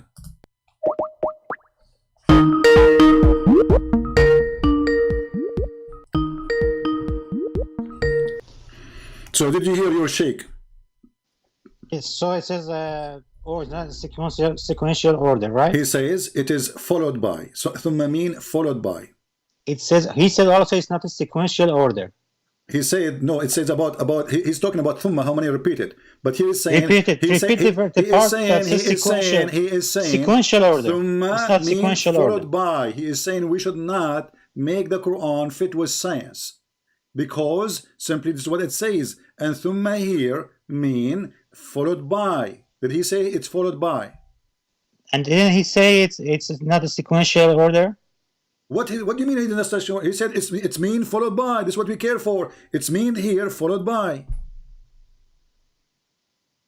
The earth was created and it was followed by. By what? By going to the sky to create the sky. So which one is first? Which one is next? This one is continuation. There's some mastava. This is continuation. Get lost. Do we have any Muslim? Every single Muslim scholar agree that thumma mean after that, because simply this is just a plain Arabic. You can go to a dictionary and you will say there's only one meaning for it. There's no two meaning, there's no three meaning, there's no four meaning, there's no options. Desperate and a fool.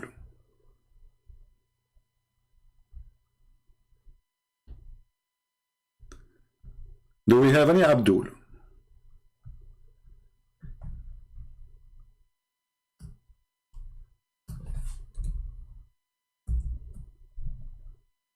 Anyone?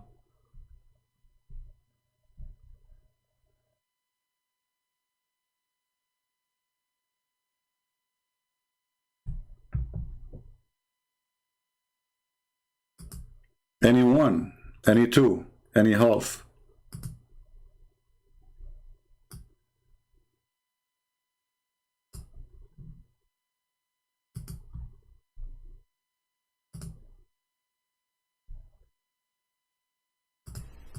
We're going to go through examples from the Quran and from outside the Quran to demonstrate the different meanings. And also, we're going to go into some important linguistic discussion regarding the word thumma. Okay, so thumma is a conjunction, what's known as a harf atf, and it usually indicates order. So it joins between two things and it indicates order between them and an extensive period of time. Extensive period We'll of explain time. what that means in just a second. Just prior to giving the example, we need to actually highlight the difference in the light of another. And then he showed us the verse from the Quran, and he gave us the example that this is what thumma mean, that it's followed by. And by the way, it's not only followed by, it's about something happened long after, not right away. In Arabic, we use the letter fa,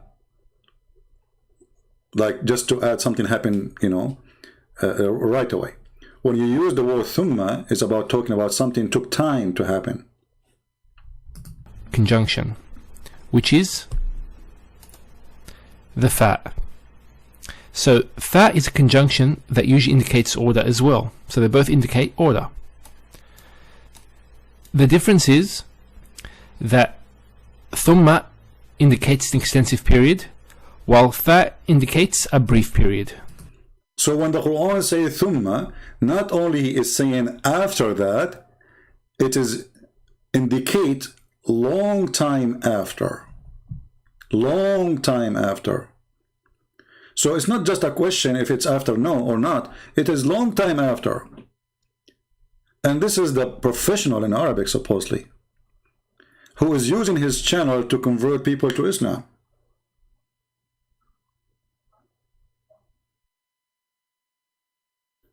And then you get somebody from India, he do not know how to say his prophet name correctly. He want to teach us what the word mean. And by the way, we the Arabic Christians are the best people ever who spoke Arabic and who made poet in Arabic.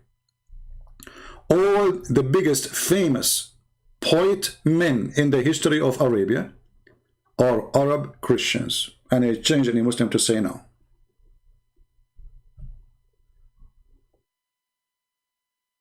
So, Mimi Hijab, he made it clear that he agreed with his God that if the Quran is from a book, not from God, then this book shall have, you know, a contradiction. And the Quran is the book of contradiction. Every page is a book of contradiction. Not in a place, not in two places. I mean, look at this guy. He look funny. He lost his 4 teeth like Muhammad. Do you know, guys, that Muhammad, he lost his teeth? I don't know how Muhammad was reciting the Quran. The guy, he had no teeth. Somebody threw a rock at him, and then he broke all his teeth. And then, how Muslim can receive Quran from the guy when he cannot even pronounce the word correctly? Take your teeth off and see how what will happen to your pronunciation. Right? See Luke 19:27. I called you potato and we laugh at you. We see them. We see them. Okay, I will go with you. Guys, I will go with you just to show you how stupid you are. When I say Muslims, they are the last one who can defend their stupid God. I mean it. When I say stupidity is amazing, I mean it. Look what you just did. Let us say, for the sake of argument, your post makes sense, which is not, because simply we can defeat anything you claim there. But how your stupid Quran says, I agree with it. When your stupid Quran says, I agree with Luke, I agree with Matthew, I agree with John, I agree with whatever with you, and you are saying, I don't agree.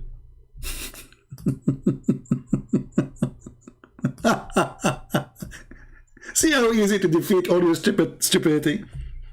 مصدقا لما معهم. The Quran agreeing with what with us. Abdul, who is desperate, he don't agree with what us. Allah, he agree that what with us is the true book of God. Read it. So you idiot, you say, I am going to show you something wrong. Allah is saying, I confirm what is with them. Remember carefully, not what was with them, what is with them. And the Muslim, even they say the Quran is a book for every time, even for today. So this is 600 years after Jesus. The silly Muhammad confirm what is with us. Are you there? Are you still alive? Commercial break? You guys miss the commercial break, don't you? Commercial break.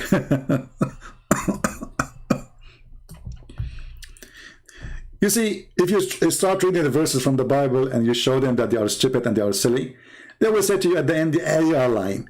But what they can say now about the stupid Quran confirming what is with us? What they can say, they will say we don't agree with the Quran. But those, my friend, those people are super intelligent. They are. Half in the shade and half in the sun. And I was half in the shade and half in the sun. And I was half in the shade and half in the sun. And I was half in the shade and half in the sun. And I was half in the shade and half in the sun. And I was half in the shade and half in the sun. And I was half in the shade and half in the sun. And I was half in the shade and half in the sun. I was half in the shade, half in the sun. I don't remember what I have done. I asked the Prophet what I should do. He said, Allah will make you a barbecue. I said, Prophet, don't say that. Please, I will give you my hat. The Prophet, he said, if your hat is full of money and you will give me your honey, I can forgive your sin and you can sit as that. half in the shade and half in the lab of the lat. Half in the shade and half in the sun. Half in the shade and half in the sun.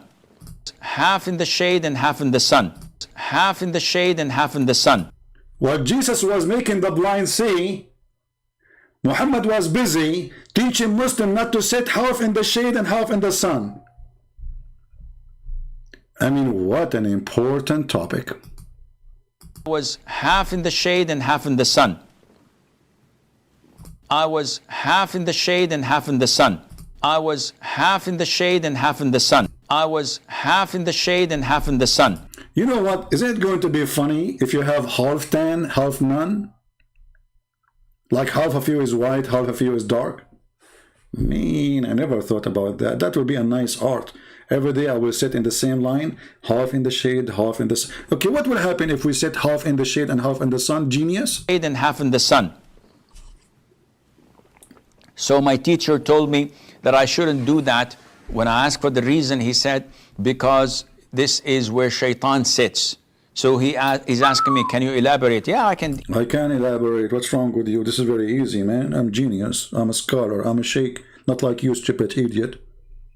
Don't you know my name is Sheikh Asim? Aman Rabbi Aman. I can elaborate and increase your rate. I'm a scholar, not like you, berate.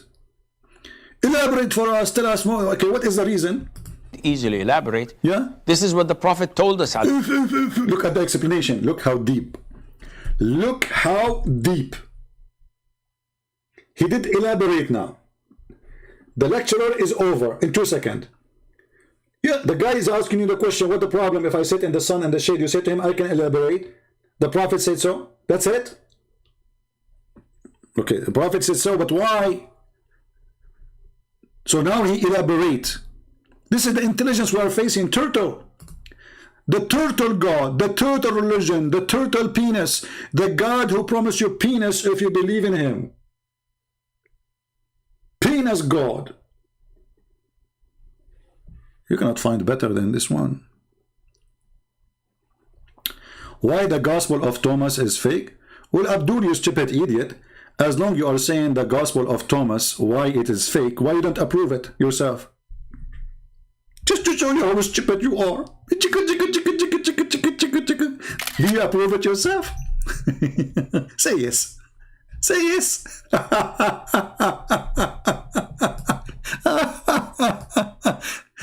You know, the problem with those Abduls, I don't like to talk about myself, but you can tell yourself. They have a brain of a turtle, and you have a brain of a Christian prince. And you can imagine. So Abdul, why it is fake? Do you approve it yourself? You will say no.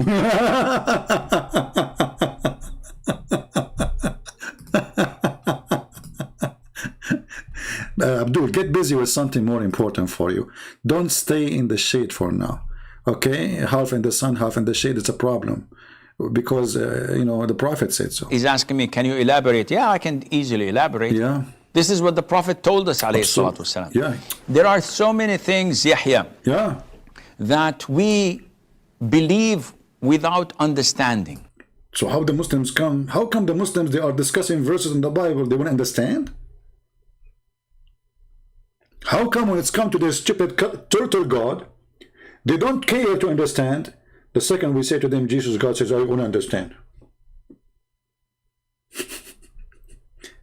A person who believes that he cannot sit half in the sun, half in the shade, he's going to go in the deep Bible verses. And things go far with the stupidity. Beyond actually stupidity. Look at this guy, look. No, but I can believe and relate because I believe in the Quran. I believe in Muhammad alayhi salatu wasalam, our messenger, and I believe in the existence of Allah. Okay. So anything else is by default. By default. Therefore, when we wake up, we... Hold on. Guys, sit down, please. Because if you are standing up and something happens... Disclaimer, disclaimer, disclaimer. If you die from laughing and you have heart attack and you have a fever after laughing so hard, it's not my responsibility. The Prophet is giving his information which he received from God. and what the Prophet received from God is unbelievable information, which nobody knows. When we wake up, we sniff water up our nostrils 3 times. 3 times. And blow it out. Blow it out. Why? Why? The Prophet tells us because Satan or the devil sleeps over our nostrils. Where's the DNA guy? Hey, DNA, can you get me the DNA from the socks of Shaitan when he's sleeping in your nose? I mean, this is very easy. You go to sleep, huh? Wait 10 minutes. After you sleep, Shaitan, he come. He go inside your nose. Close your nose. I mean, close your mouth. Close your nose. And don't forget to put a cork in your anus. By the way, when Muslim Sunni, when they die, they put a cork in their anus. I'm serious. They push cork inside the anus of a Muslim Sunni because supposedly they don't want Shaitan to go inside his anus. If this is not the reason, Muslim, leave your comment. Tell me why. If this is not the reason, leave your comment. You know, remember we showed you the hadith where Muhammad, he said, when you enter the bathroom, Shaitan, he enter into your anus. You know, if you don't say certain prayer, if you don't enter with the left foot, if you enter with the left foot, you become invisible. Right? Look at this, man. This is a religion. This is a true religion. This is something we should consider. Hey, you know, Jesus saying to you, love your enemy, bless those who curse you, you know, making the blind see, walking in water, you know, resurrecting people from death. I mean, this is here wisdom. Here is knowledge, my friend. Here is what you know, that this is somebody, God talking to him. This is God words. When we wake up, we sniff water up our nostrils 3 times. 3 times. And he Muslims, why 3 times? Who will help me? Why we have to wait 3 times? Why we cannot evacuate Shaitan by 1 order from the court? Why it have to be 3 orders? You Muslims don't believe in the Trinity. Okay, no problem. So why you have to do it 3 times?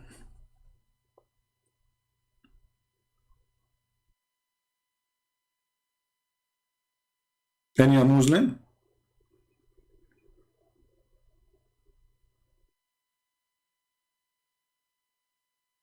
The Muslim, he have to shake his penis 3 times. He have to clean his, do ablution. He sniff his nose, his ears, wipe his face, everything 3 times. Muhammad, he have a statement, he said 3 times. Muhammad, he enter a place, he say assalamu alaikum 3 times. I mean, this guy is possessed with 3 times. Allah himself is possessed with the word 3 times. Allah, he says, in the name of Allah, Ar-Rahman Ar-Rahim. Okay, what is that? 3 names of Allah. Why? Isn't it enough to say in the name of Allah? Why 3 times? Mary in the Quran, Allah told her, don't talk for 3 days. Zechariah the same. 3 times. If a Muslim divorces his wife 3 times, he can't come back to him.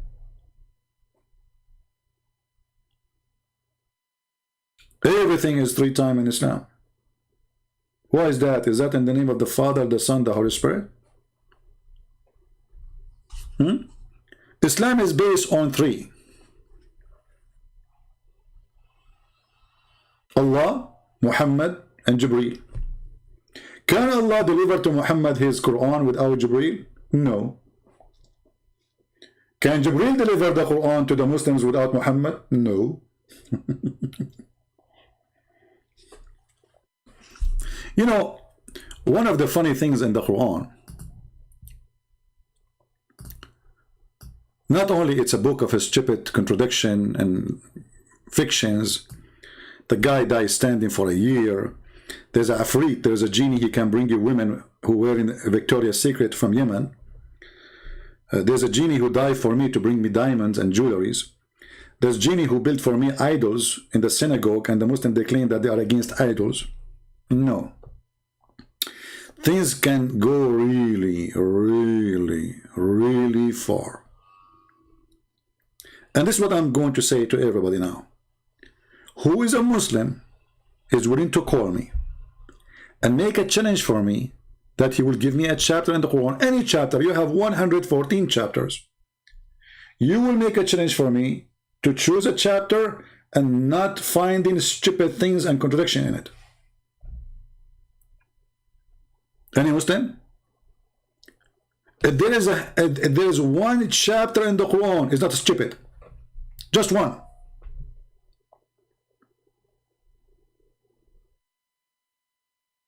Any Abdul?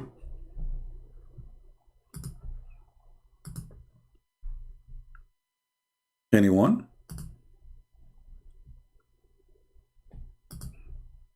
We give the Abdul the opportunity to call a friend, to call the Sheikh to call me. And during that time, we welcome you all with the Christian Prince.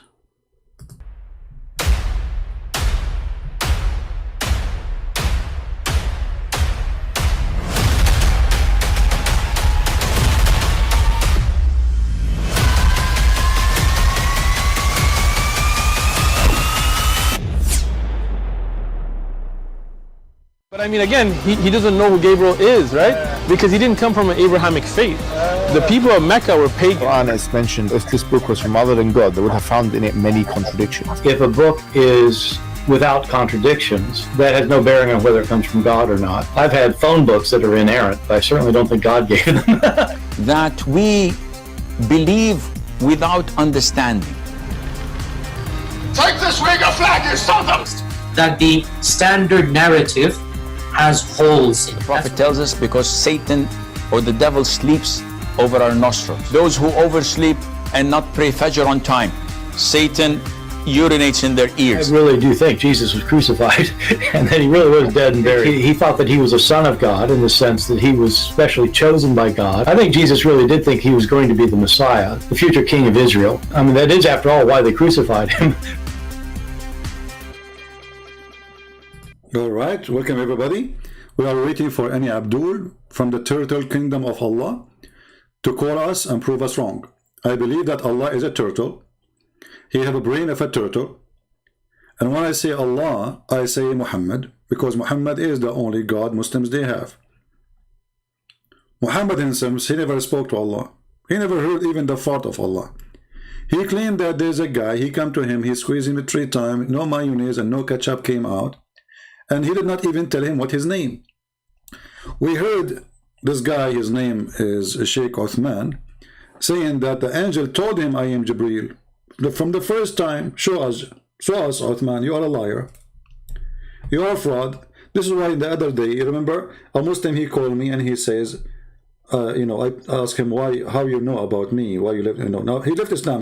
He called me to debate me first time to get me busted, you remember?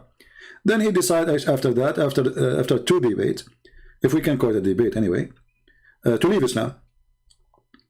And I asked him, why you came here? He said, because of Sheikh Uthman. So because of Sheikh Uthman, and he said Sheikh Uthman is a liar.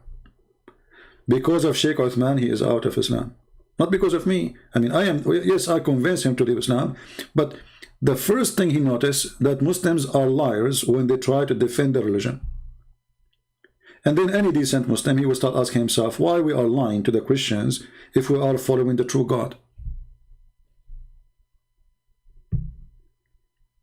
Any Muslim can call me? Who is a Muslim Sheikh is willing to call me immediately? Mayday, Mayday, Mayday. We need a Muslim Sheikh who have a long beard,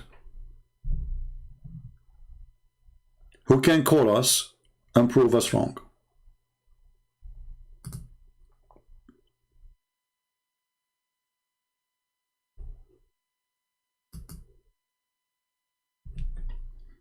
Any Abdul?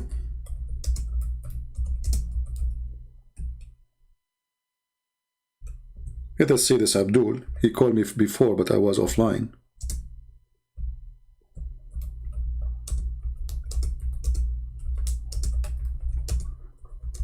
But he might be asleep, you never know, depending on his timing. So I don't want to call until he answers. Any Muslim would like to call me. I have a challenge for you. Name for me 1 verse. Sorry, one chapter Even verse, I go with it. In the Quran is not silly and stupid. It's a challenge.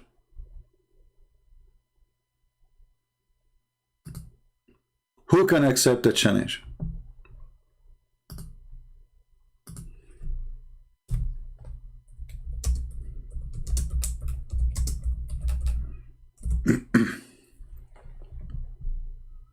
Anyone? I'm looking in my list here in the text I received in Skype to see if Muslims, maybe we can get one. I'm looking at the old text. Look like we have a bankruptcy now. No Muslims, no more. No Muslim believe that Muhammad is really a prophet, no more. How can you say Muhammad is spitting the moon?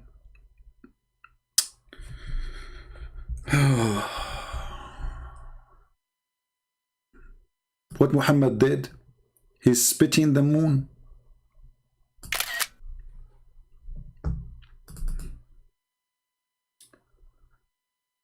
Lord have mercy. Please help me. How can you say that Muhammad spitting the moon is unscientific?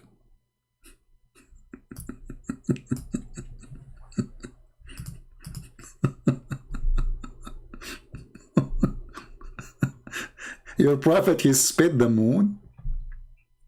Are you sure he did not do poop with the moon? He spit it. Ah, you know what? I thought he was just doing boogers, but looked like there's moon inside. He was spitting the moon. Abdul, if I go right now to the verse, you will see nowhere it says that Muhammad did anything. Just to show you how stupid your Quran. Let us go there.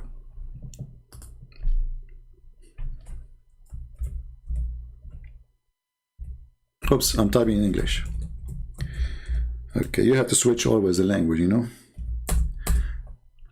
If we go to the Quran, we will read this and we will see how stupid the author of the Quran. Shouldn't you introduce for us what happened? The hour of the judgment day is nigh and the moon is cleft asunder. Who did that? Is Muhammad involved? Where it says Muhammad, show me. Where even it says Allah is involved. Or what the Quran reporting is there is a, obviously it's an eclipse. And the Quran here report that there's something stupid of Allah because he claimed that this is the start of the judgment day. It is the start of the judgment day. A Muslim saying to me, I'm hiding. My friend, I am like Allah. Allah in the Quran, he says, he speaks to anyone. The difference between me and Allah is different. By the way, they're different. I go and do lectures. I travel to countries to teach. Allah never showed himself. Allah, he says, I never spoke except from behind a veil. Allah is a female. If we type the word hijab in the search engine of the Quran, what we will find? We find that Allah is wearing hijab. Read it.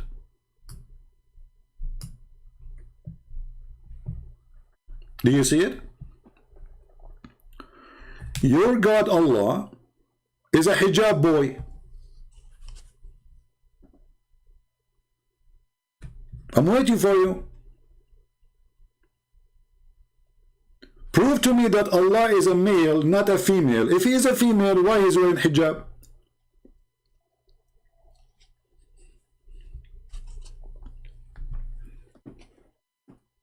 Any Muhammadan?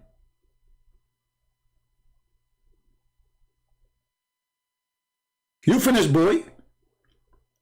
This is why you see when you call somebody like Muhammad hijab is an insult. Obviously, his family, they were not like, you know, brave warrior. You know, they are feminine. This is why this guy, he shaved his chest the day before he want to go to take off his t-shirt. Go watch his previous videos. You will see he have hair in his chest. In the last video, he did TikTok visitor. There's no hair. Hijab is a female. So you call a person, you are wearing a veil. Even Uthman, he tried to insult me. He said the Christian prince wearing a burqa. Go watch the video. It's an insult. It's an insult to have a burqa. So Muhammad hijab, his last name is burqa because all the men in the family, they are wearing burqa. Otherwise, you tell me why they call them this name. And this is your God himself is a female too. He is wearing a burqa.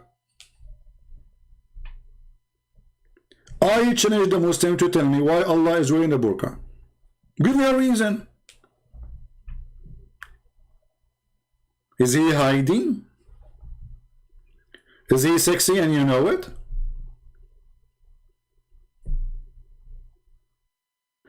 Reveal myself? What do you, okay, you are hearing my voice, can you hear Allah? And no, I reveal myself. What that will do to you? What that will do to you? You will send me your daughter to do mut'ah with me? CB will never reveal himself. Silly people. Silly. I reveal myself. I spoke to the elf. He told me that Santa is a true. You made Muhammad a barbecue. And this is why I'm here to do any wish for you. It's a wonderful time. It's a Christmas time. And Muhammad, because of you, he become a barbecue. I'm here to thank you. I'm here to invite you to the North Pole to enjoy the drink with the brother Paul, because you made Muhammad a barbecue. I will go to the North Pole, and our brother Paul is waiting for me, and we will have fun. Christian Prince, Paul will say to me, Christian Prince, I cannot believe it what you say when you are alive. I say, come on, Paul, you can do better. I mean, you are the one who bust many people at that time too. He will say to me, but at that time there was no internet. Unbelievable. Any Abdul? Why you no call me? How I can call you? Erdig. Why you no call me? Look at this. I mean, this is deep. This guy, you can tell he have a lot of hashish. Why you no call me? That's something. Why you no call me? I don't know what to do with that now. I'm getting dizzy. Sometimes I have a cross eyes because my eyes go across their words and I get dizzy. Why no you no call me? You should not say my call me. You should say why you don't call him, because you are like Allah. Allah, he says, may Allah speaking, saying, may Allah forgive thee sin. Like, what the heck? May Allah, who's talking? Allah. What Allah is saying, may Allah forgive you your sin, Muhammad. What's wrong with this God? Allah making a wish? Is that a Christmas wish? Allah is asking Allah, please Allah forgive his sin. And then the other Allah says, you must be idiot. I'm not going to do so. Muslim is saying Easter is pagan. Can you call me to explain more so we can laugh? A black stone kisser. Guys, do you remember when I went to a website? Let me see if I can do it now, actually. Hold on. I'm not going to say what website because the Muslim, they will go and warn them. Hold on, let me find it.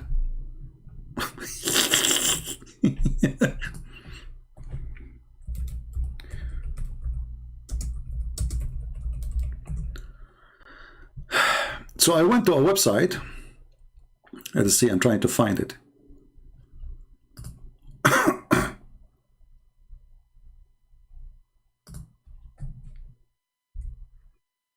And I asked the website who their mission is to make people convert to Islam. I asked them, why the Prophet, he kissed the black stone? He said, because it's holy. I said, why it's holy? He said, because the Prophet kissed it. I'm just trying to remember which website is that. They have a chat. They have a chat, and no, there's not this one. I'm searching. Just hold on. Why the Prophet kissed the black stone? Because it's holy. And why it's holy? Because the Prophet kissed.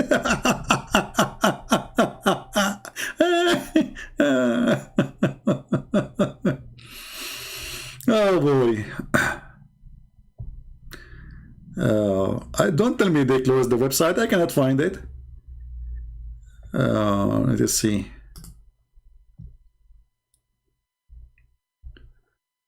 I want to know how to convert to Islam. Is that the website? Here we go. Let us see.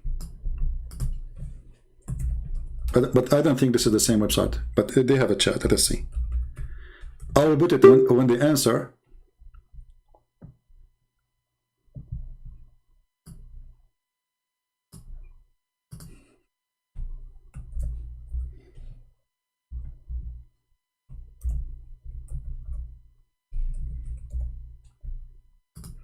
Okay, they are asking about email. We will give them whatever email.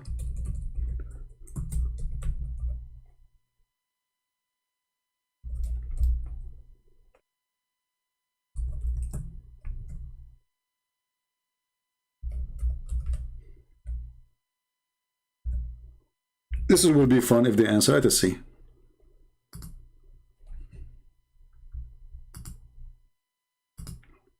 I sent them a text, and now we are waiting for them to answer.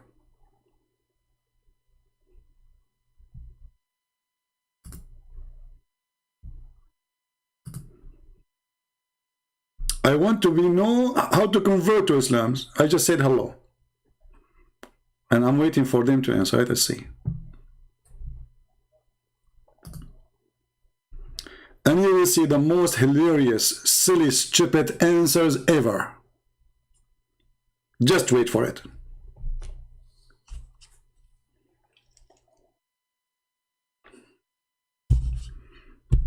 Until now, nobody is answering. And look, they are asking me for my name. I don't want to give, I mean, I have to give them the true name.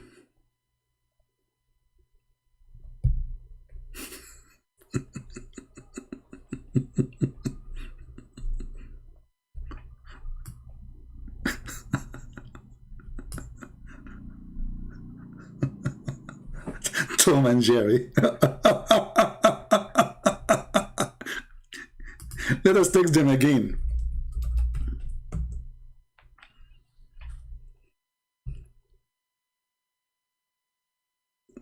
Nobody is answering.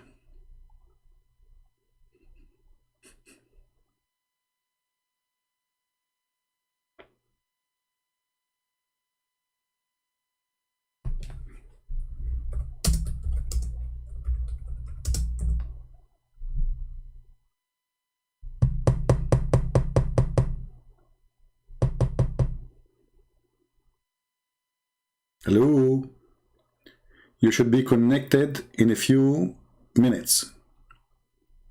Okay, we are waiting. Talk, talk, talk, talk, talk, talk. Look like somebody's gone. Sorry, we missed you. Leave a message. What? That's silly. Leave a message. Be peace on you. Help us to know why you. What are you looking? We are talking to. Okay. It says here, sorry, we missed you. We missed. Let's try a different website. What we can do. This one is turned to be a potato. Okay.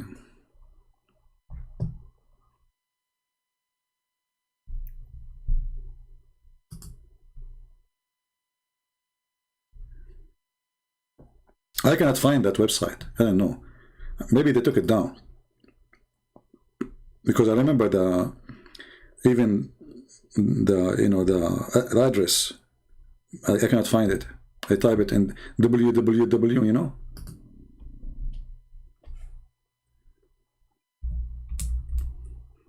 Look like the website is taken down.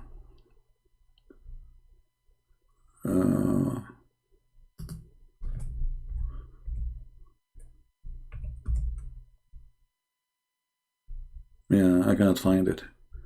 It was hilarious. Anyway, we posted in. I mean, we did it live like now, so it should be there in YouTube. We asked them why the Prophet he kissed the black stone, and they said because it's holy. We asked him why it's holy. He said because he kissed it. And now we can do the same. Muslims, why you Muslim kiss the black stone? Listen to the answer. Mayday, mayday. Muslims, if you are not truly pagans,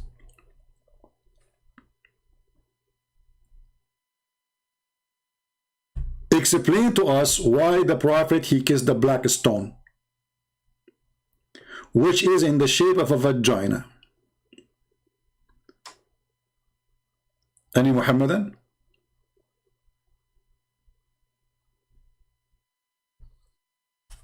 Anyone?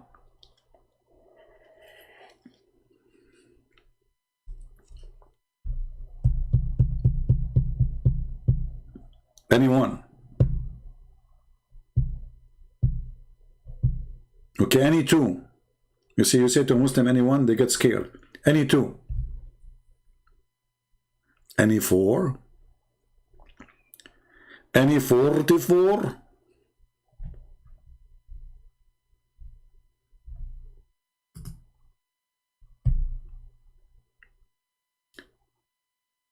By the way, if you are a person who speak different languages, my books is available in many languages and we offer them for free in many languages. We publish my book, Deception of Allah, in Chinese. So that has really made me really feel happy, because this is the first time ever any of my books translated to Chinese. And we have Section Allah now in Russian. And for sure we have my books in Indonesian language, Malaysian language, Croatian, Albanian, you name it, you know, Portuguese, Spanish, blah, blah, blah, blah, etc. So, but I never thought really we will get the day to have the books translated into to Chinese, because most of people here, they are not really, you know, Chinese. But now, by the help of one of you, amazing person, I'm very grateful to have this person, we have the book translated into the Chinese. So now, yeah, we have in French. So now, the secret du Prophet Allah, you know, the Prophet, sorry, the secret du Prophet, you can search it in Amazon. So, and actually the French translation is better than my book in English. I will tell you why. You know, the one who translated the French version, he speaks very professional. He's a professional, you know, person in French language. So my English book, it is good, but because English is not my first language, so it's not, you know, that high standard of English, you know what I mean? So the translation in French is so good. So the French translation is wonderful. I don't know French. This is what people told me, the one who read the book, you know. They told me the translation is really good. But the important now that we have my books reaching the whole globe. I mean, who's left? China, Indonesia. If we go right now and search in Indonesia, you see that maybe #1 video Indonesian people they watch about Islam is a Christian Prince. We made the Ustad of Indonesia's the joke of everybody.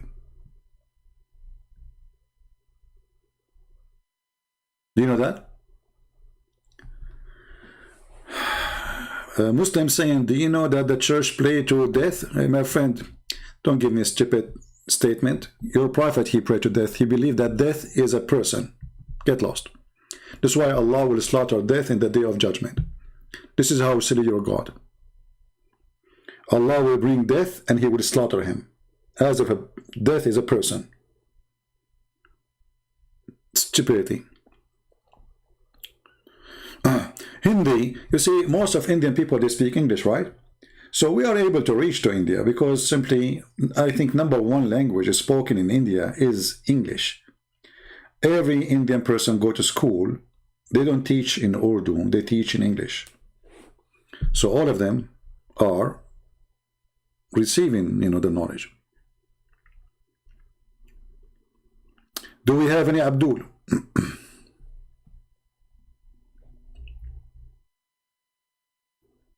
Any Abdul? Mayday, mayday.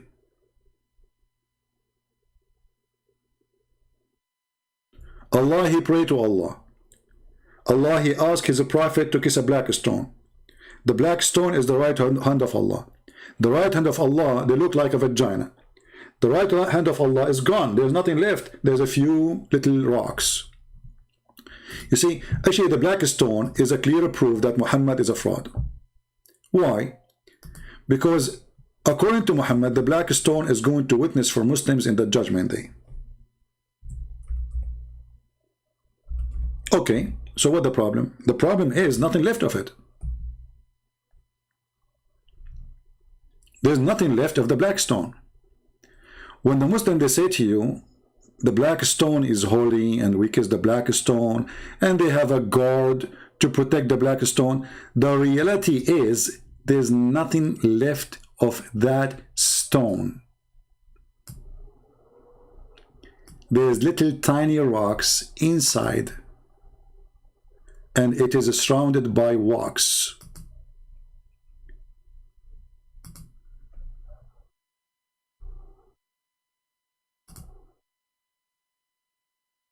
Do you see it?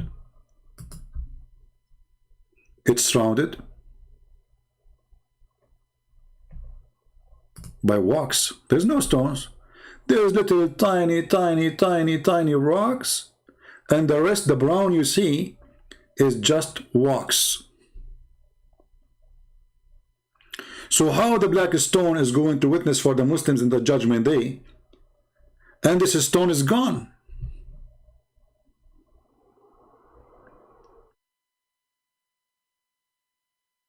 How Allah could not protect his stone, which is the important. This is the this is the one who is going to be like part of the court system of Allah. Ask any Muslim, is it true that the Prophet said, the Prophet between two brackets, said that the black stone is going to have eyes and tongue and is going to witness to Muslims? So why nothing left?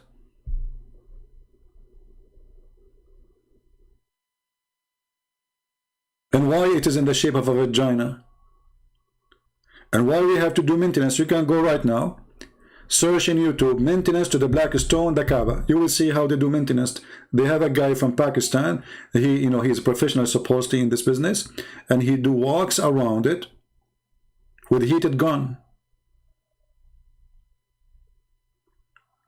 The black stone of Allah need maintenance of a guy from Pakistan.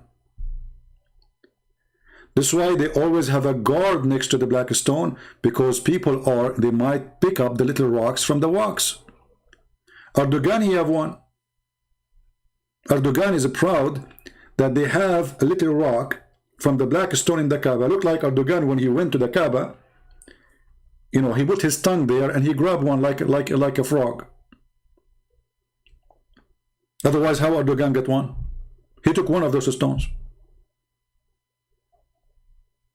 Do we have any Muslim?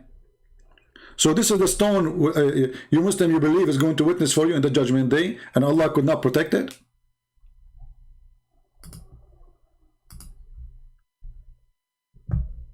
We accept all kind of colors, and I would like to see Indonesian Ustad. You know those Ustad, they just make money from those poor. There's the guy, his name is Abdul Samud. His name Samud, right? Like the idol of Mecca, Samud. He take $5,000 for a speech of 2 hours in any place in Indonesia. $5,000 at least. And for sure they pay for his hotel, car, food, $5,000. Me, I don't even take $5. It's for free. All of you are here. All of you are welcome. You don't pay me even $5. He got paid $5,000, yet he cannot answer anything about Islam because he's a potato.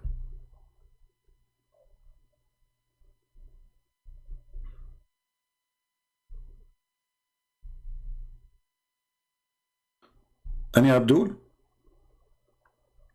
The only one who tried to answer me, what's his name? I forgot.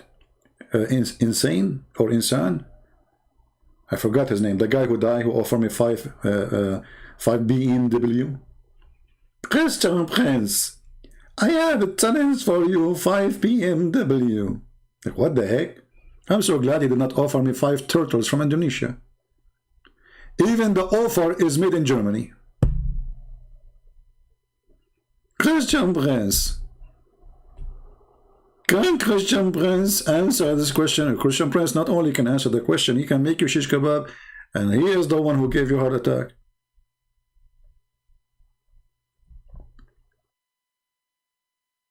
Can you Abdul?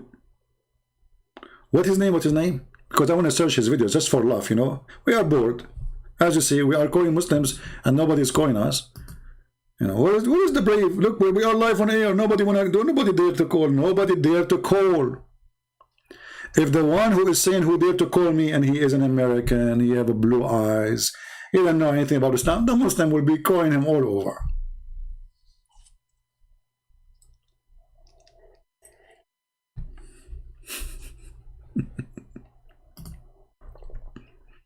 In my scenario, we got a Muslim, he asked me for Jesus DNA. That is the best they can do. What he want? He want Jesus DNA. His name is Ustaz Insane Mortadella. Okay, hold on. Insane Mortadella. Hold on, let me search for his name. His last name is Mortadella. Oh, hold on.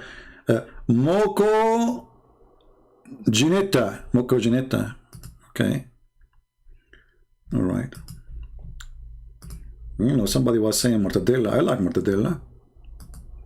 I like morta and della together. Hey Della, how are you?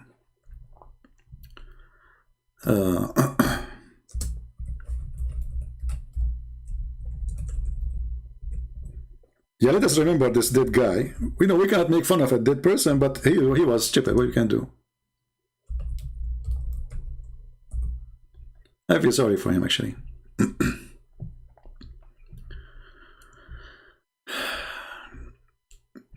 Episode number 1. Are you ready? Episode number 1.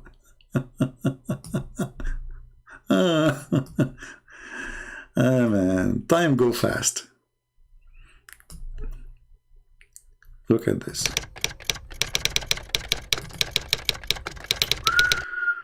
What? Hold on. Mr. Insan Makagonita, in your opinion, how can we answer a lot of blasphemies toward Islam, Quran, Prophet, Muhammad and Allah by Christian brands? Huh?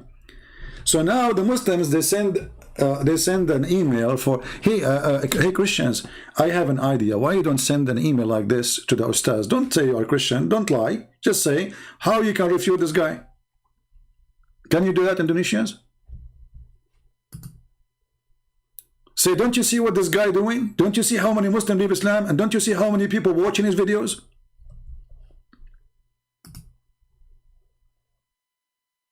Like, come on. So who is the Ustad? He have the guts. Like this guy, he did not have the guts to speak to me. But he tried. He's a genius. Dear viewers, in the first episode, here are the answers from the question of all claims of Christian friends towards Islam, Quran, Prophet Muhammad SAW, and Allah Subhanahu wa Ta'ala.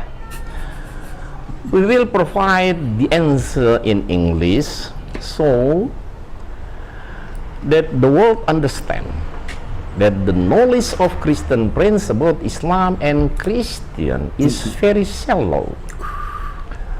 We want it to... You see guys, by the way, my knowledge is very shallow.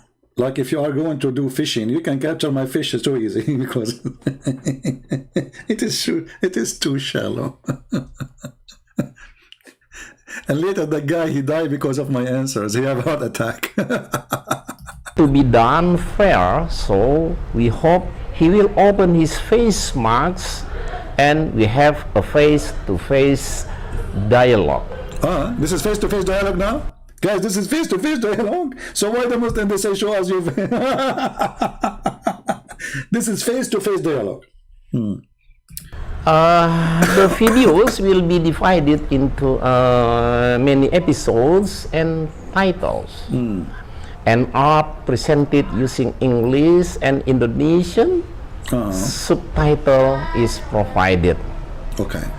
Now, for the first episode, we begin about Trinity. Assalamualaikum warahmatullahi wabarakatuh. Like, what the heck? Now you started? So all of this was what? Now you decide to say Assalamu alaikum. Now you are in the house already for half hour. You sit on the couch, you are eating zucchini, and now you decide to say Assalamu alaikum? That's deep. Backward. Pious. Christian Prince doesn't understand the history of the origin of Trinity. It appeared in AD 325 when the conference of Nicaea from 20th May to 25th June AD 325. At the time, bishops and leaders of the church gathered in order to talk about the status of Jesus, led by King Constantine.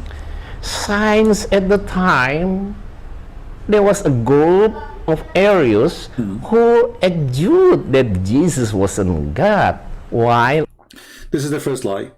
You go check, you will see that Arians believe, those Arians, they believe that Jesus is God. So those guys are just the potatoes. They have no idea what they are talking about. Because the conference which happened at that time, it was not about if Jesus is God or not. It's about Jesus was, there's a start when Jesus came to existence, or he was exist from the beginning. That's all. This is why when Muslims they speak with stupidity. Anyone can go right now and search for the name he just put in there, and you will see this guy is not telling anything truthful. So Muslims, my experience with them, they say anything to make the crowd happy. Muslims, sadly, they don't go and they don't confirm what their stupid teachers say to them. Whoever say to you anything, Christian Prince, Muslim, whatever, always check out if what they say it's true or not. Don't take what people say to you for granted. So Muslims, who is the one who agree with this guy? Is it true that this person, he believed that Jesus was not God? This is absolutely false. So stupidity is beyond imagination. The guy did not even start, he made a poo-poo. The guy did not start yet, and he made a poo-poo. Because all the Christian sect, doesn't matter, even the one we believe they are heretic, they believe that Jesus is God. The conference was not about if Jesus is God or not. The conference was, is Jesus start to exist in a certain point, or he exists with the Father from the beginning? That's all. Otherwise, all of them, they agree about the same thing. Jesus is God. Even they believe in the Father, the Son, the Holy Spirit. The question was, in this sect, when Jesus came to exist, when the point of the existence of Jesus. But the Bible says, in the beginning it was the Word, and the Word was with God, and the Word was God. And then the Word became a flesh. So that is Jesus from the beginning, the Word of God. Jesus said before Abraham, I am. That means his existence have nothing to do with the day of his birth. That is the existence of the flesh between us, born as a human between us. But that is not his existence. That's why he said before Abraham, I am. The Jews, they said, well, you are not even 50 years old. So how you can say you are before our father Abraham?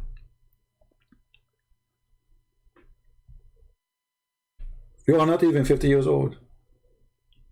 He said to them, truly, truly, I say to you, before Abraham I am, and Abraham, he saw my day and he rejoiced for it.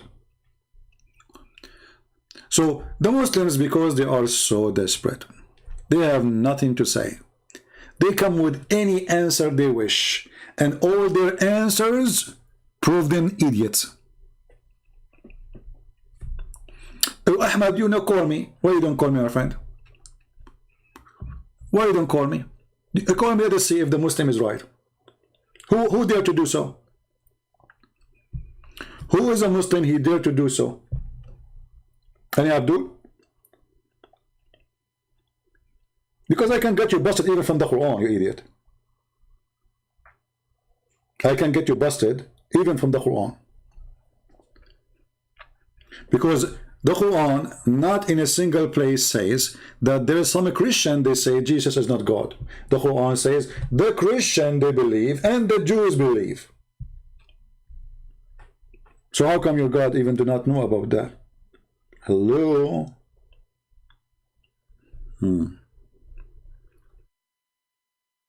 Any Abdul? Who is a brave Abdul? He have something to say.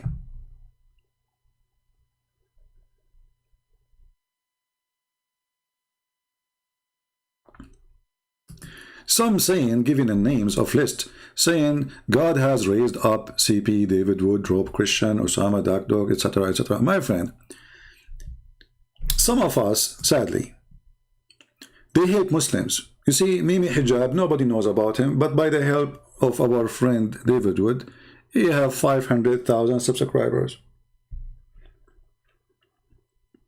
They are not debaters. Who is the one who made Uthman famous? There is some people, they don't fit for debate, and don't shy to say it. This is the truth. They want to do good, but they make the fool famous. You will notice that every single Muslim want to debate David Wood, but nobody want to come to me. That is telling you that with David they can survive, but they cannot survive with me. They are lined up to debate with David Wood, because first he will give them chance to get a lot of subscribers. Secondly, the debate will not make any difference, regardless if it was good or bad. This is the truth. This idiot Mimi Hijab, who was nobody, he was a speaker corner boy, nobody listened to him. David Wood agreed to debate with him, he made him famous. Thank you, David. This is what happened. And then David Wood, after the debate, I made videos about the debate, and Muhammad Hijabi got so upset, I made him shish kebab. Always remember one thing, if a debate happened and I make many videos to get the Muslim busted, it means the one who was on the stage, he was not doing a good job. Otherwise, why want to make videos to refute the liar in the stage? Because the person who was on the stage next to him, the Christian, did not do a good job. I will give you an example. When this guy, Mimi Hijab, he said, not a single Jew believed that God have a son. Not a single Jew. Why David Wood did not say to him, you stupid idiot son of Muta? Go to the Quran. It says that the Jews believe that the person, his name is Uzair, is the son of Allah. Why don't you get the opportunity to demolish him right in the street, in the stage, immediately? Every Muslim will laugh at him. He just said, not a single Jew. And he repeat that tens of times. Not a single Jew, not a single Jew, not a single Jew.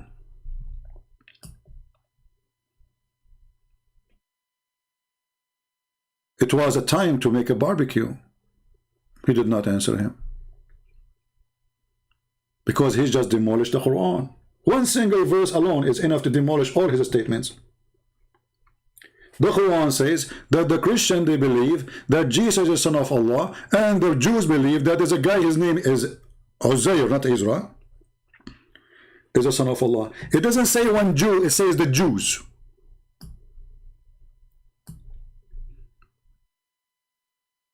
So why we don't get the Muslim busted when we are debating him? Then after we debate, we go to make videos. When the guy, he says, when David, he asked him, will Allah have body part? And Mimi Hijab, he laugh, he make a mockery. Muslim, they start laughing too. He says, who said so? Why David wouldn't say, hey, hello, are you stupid or what? Your prophet said so. Your Quran said so. And let me play for you some scholars by video saying so. Don't let the mockery, my friend, listen, the Christians, this is the problem of the Christians who they are not Middle Eastern. They don't understand that Muslims don't debate, Muslims do mockery. So when you debate a Muslim, you prepare yourself that this person tried to make a mockery of you. He have no answer. He is a coward. He is a liar. And therefore, there's no debate. There's a mockery. And the only way to deal with mockery is to wipe the floor with his face, with his own medicine.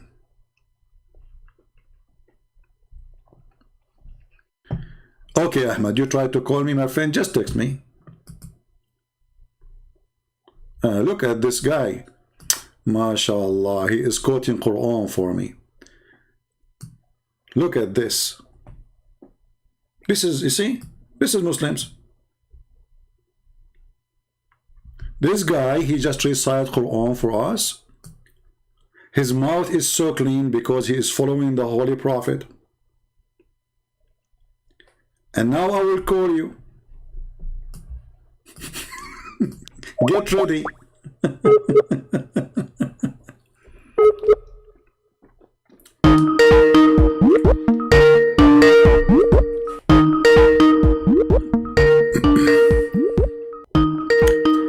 Answer, Abdul.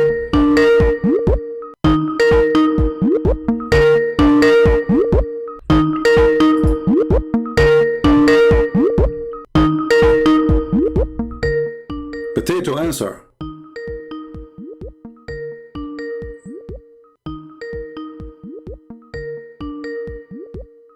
Potato.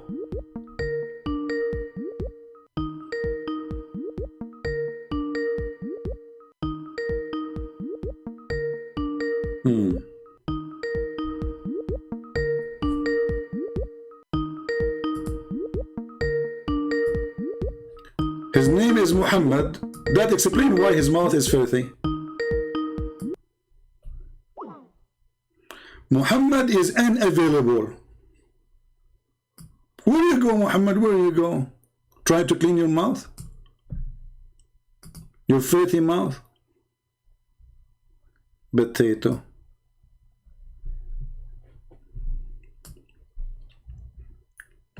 So, this is why I say, sorry, I'm losing my voice.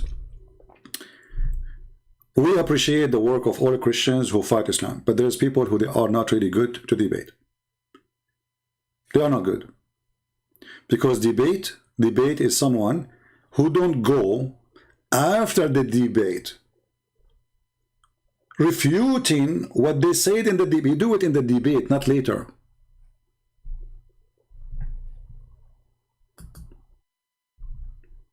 Right? When they went to Uthman, they start talking about philosophy. What philosophy? I mean, those people, they are doing shish kebab, hummus.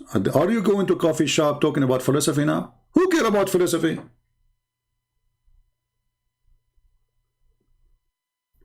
Ask about something important, debate about something important. Now it's time to philosophy. Suddenly they became philosophers. All of them, they are philosophers, the Muslims and the Christians.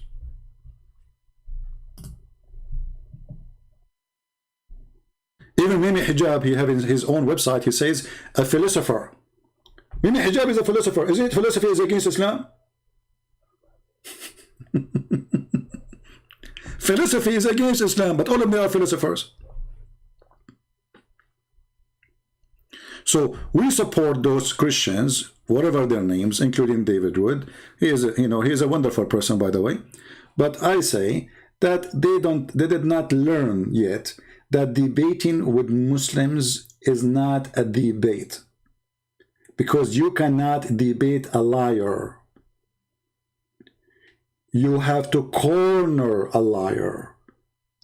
A debate is something can happen between two decent, honest people. Do you agree, people? If the other person who is speaking to me is not decent, he can give me any answer he wants. So do your God Allah have hands? Who said so? a decent Muslim, if they are exist, he would say, yes, the Prophet says so. I agree. There's a video of Fifi, go watch it. And he was debating with a Muslim, speaking to him, well, you cannot call us kuffar because we believe Allah have hands. Because the Quran says so. So Fifi say, yes, Allah have hands. Muhammad, you say no. Who's of them is lying? So when you go to debate with a Muslim, you prepare yourself that you are going to speak to a taqiyya, loading software. Taqiyya means we can lie to Christians, we can lie to Jews, we can lie to everybody when it's come to our religion. There's no debate. And this is what I do here. I'm not debating Muslims. I corner their lies. Just yesterday, remember, we have a Muslim, he called me, he's a nice person. He started doing duct tape, duct tape, duct tape, duct tape. Anything we show him, he say, yeah, this is bad. But I think this is not true. It's not, the Prophet did not say that. Even the verse in the Quran, he says, I think this is not from the Quran, really, somebody put it there. Duct tape. So we should remember always.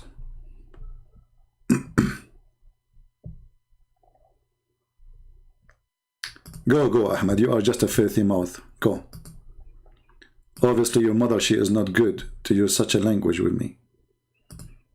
I think you are born from muta. Don't come here. Go clean your mouth first.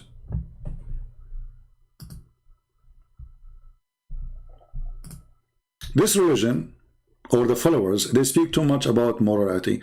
When they have zero, they have none. A woman in the Middle East, she can't walk alone in the street. Do you know why? Because Muslims, they have a lot of ethic. To the point, a woman, she need a guardian. Do you see how much ethic?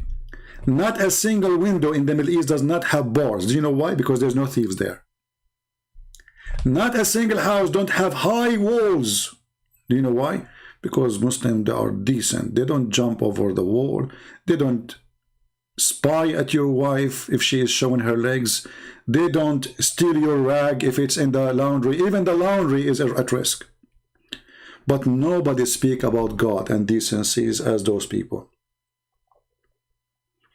The land of filth. How you can be a person of decency when your prophet is the most perverted man ever in history? When a man, he go to his own son wife and he flirt with her, and none of the Muslims say this is a shame. Why? Just you cannot speak about Muhammad. That's it. The second you say to Muhammad, if you say to a Muslim, if somebody do that to your wife, is that okay? He will say no, no, no. Okay. If the Prophet did that to your wife, is it okay? He will say yeah. This is how they are. They are under the terrorism of Islam. Nobody dare to question the faith of Muhammad, but we do.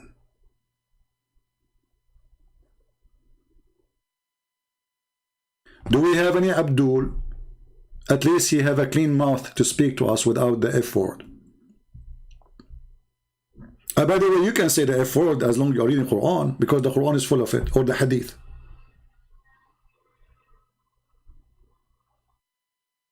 Any Muhammadan?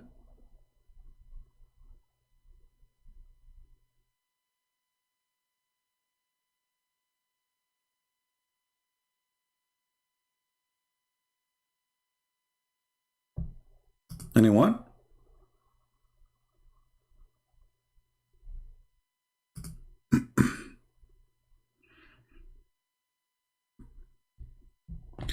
I challenge you Muslims about anything you believe in. Just name it, whatever you want. You see, the Muslim, when they claim they can debate somebody, they choose a topic a month in advance, they go to the internet, they collect all what they claim to be evidence to help and support their ideas. I do not need that. I'm live on air. Bring it on. Who dare? You have zero knowledge in your cult. And this is why you are afraid. And it doesn't matter how much a sneaky snake you are. I will grab you from your head, not from your tail only. Try me.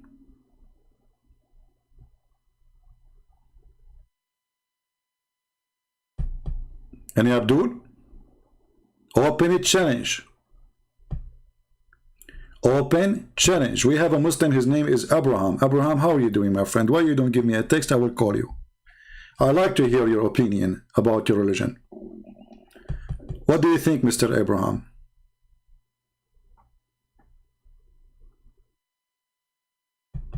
Are you there?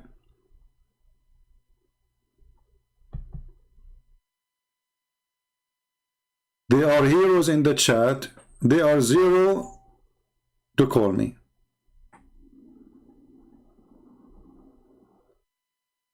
They line up to debate the Christians who know nothing, even about their books.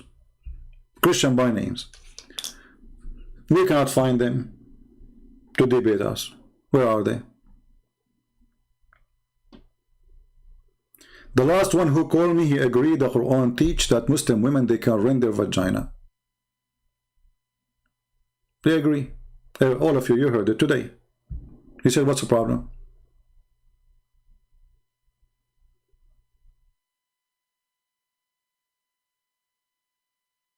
It's a problem for the Muslim that Jesus is God, but it's not a problem that his sister, she can rent her vagina. Do you see the madness of this stupid religion? How awkward it is.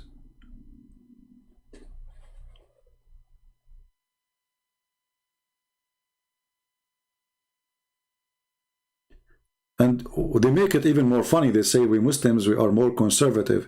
So they are conservative, but a Muslim woman, she can give her breast to a stranger to suckle it. And then the Muslim today, they try to find a solution for this. They say, oh, no, it does not mean to suckle her. It's mean to drink her milk. Why, you think your wife, she have a boobs with faucet? In Arabic, it says, suckle him. She did not say, Muhammad did not say, give him milk from your breast. And even this is your Mimi hijab going around saying to a Muslim sheikh, can I suck your wife tits? Isn't this is a clear evidence that Muhammad is mentally ill? If a man, he suck a woman tits, what that will do exactly? You tell me. That will make him not to feel sexually toward her no more. Since when? So now those who do porn, when they do suckling, and I'm talking about Muhammad now, when Muhammad was doing suckling to his wife's breast,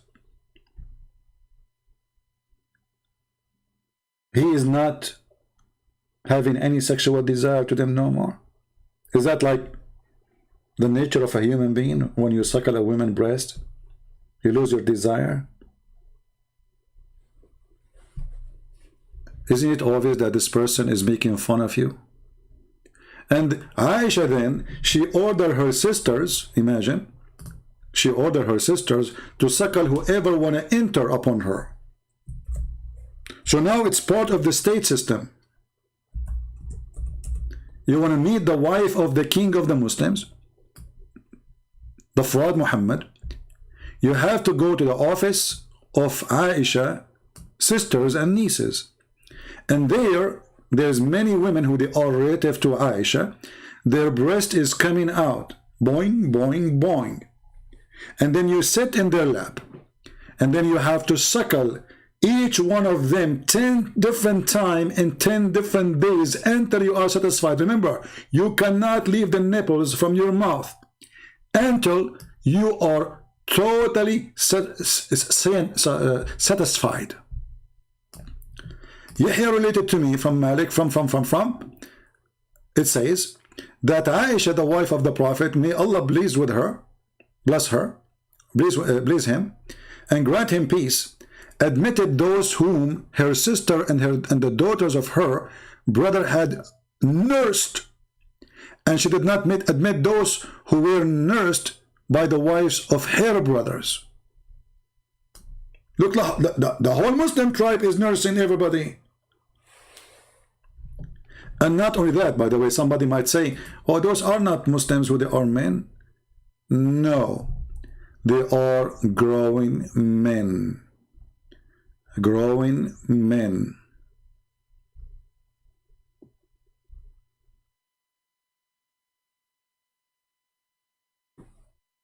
And there's tons of hadith about it.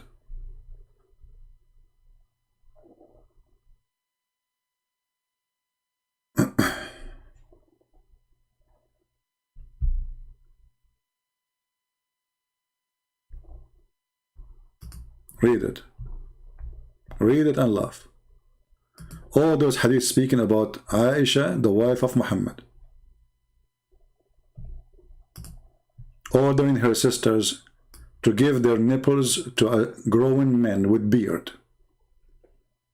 And the purpose and the logic is to meet with Aisha. So this is a story here of a man. He wanted to meet with Aisha, but the sister of Aisha, she was able to suckle him only 3 times. So he could not do it. He got ill because he was not able to do suckle the sister of Aisha 10 times. So imagine today,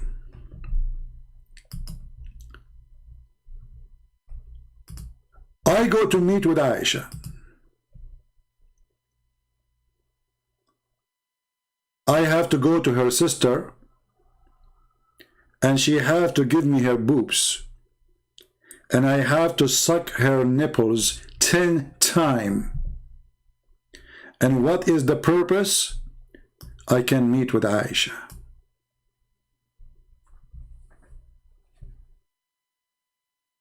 Somebody saying, didn't some women pour perfume on the feet of Jesus? This is suckling now for you. Look at this. Guys, just show you the stupidity of those Abduls.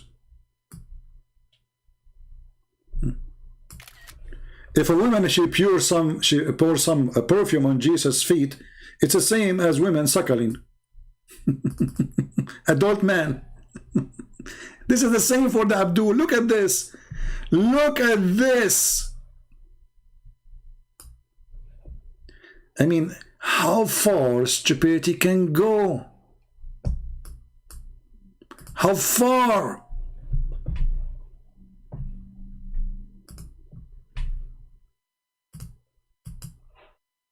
Sometimes I ask myself, when the Muslims, they try to find an answer, where their stupidity is coming from. We are talking about a woman.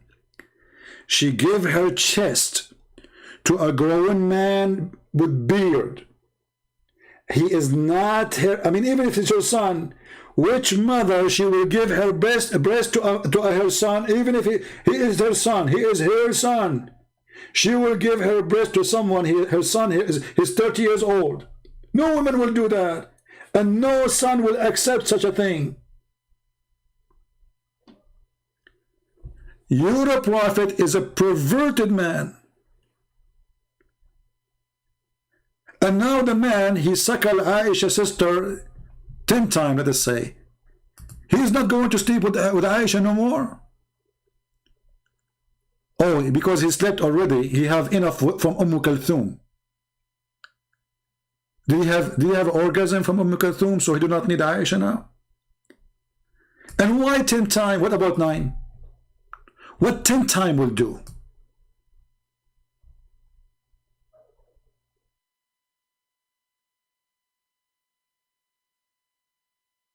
Isn't it obvious that Muhammad is a perverted, mentally ill person?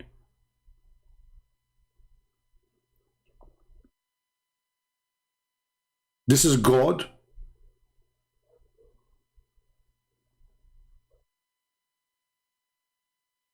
You could not find such a law in the Quran. Here we go, the DNA guy. No, I found it in the Quran. You are a stupid ear. You do not know what you are talking about. This is why I hang up on you, because you are a donkey. Look what this guy he said.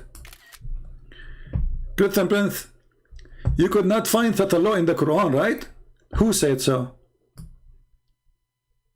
Who said so?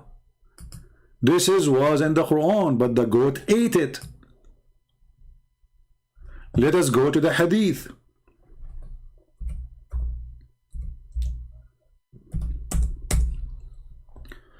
while Muhammad dead, he just died, according to Aisha, a female goat from YouTube, her name is Mimi Hijab. She went to the bed of a prophet. She took off her t-shirt and she jumped in the top of the prophet when he is in the bed. Remember, the Quran is under the pillow. In the top of the pillow there's the head of the prophet. So the goat, she cannot eat the Quran unless she move the head of the prophet and flip him from the bed. So let me draw the situation for you. Hold on. You know I'm very good in art.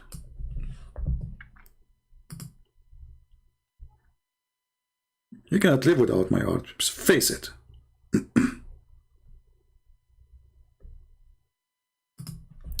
So this is the bed of Muhammad.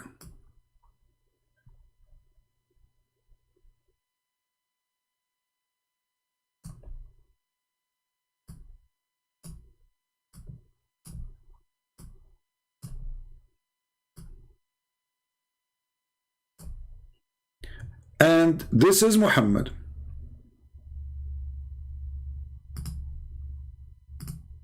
We will change the color so you can see it. This is the Prophet Muhammad head. This is his body.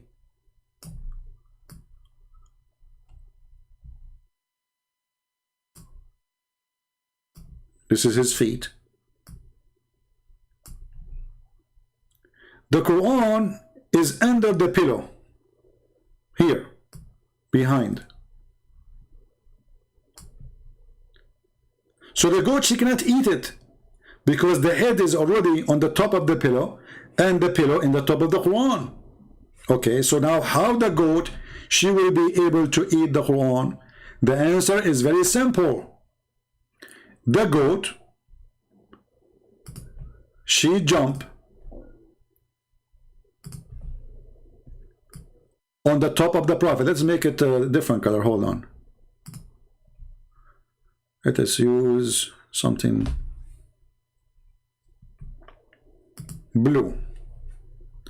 Oh, this is a blue. Blue is not showing really good here. We need different background. Let us make it a green maybe. So this is the goat in the top of the prophet.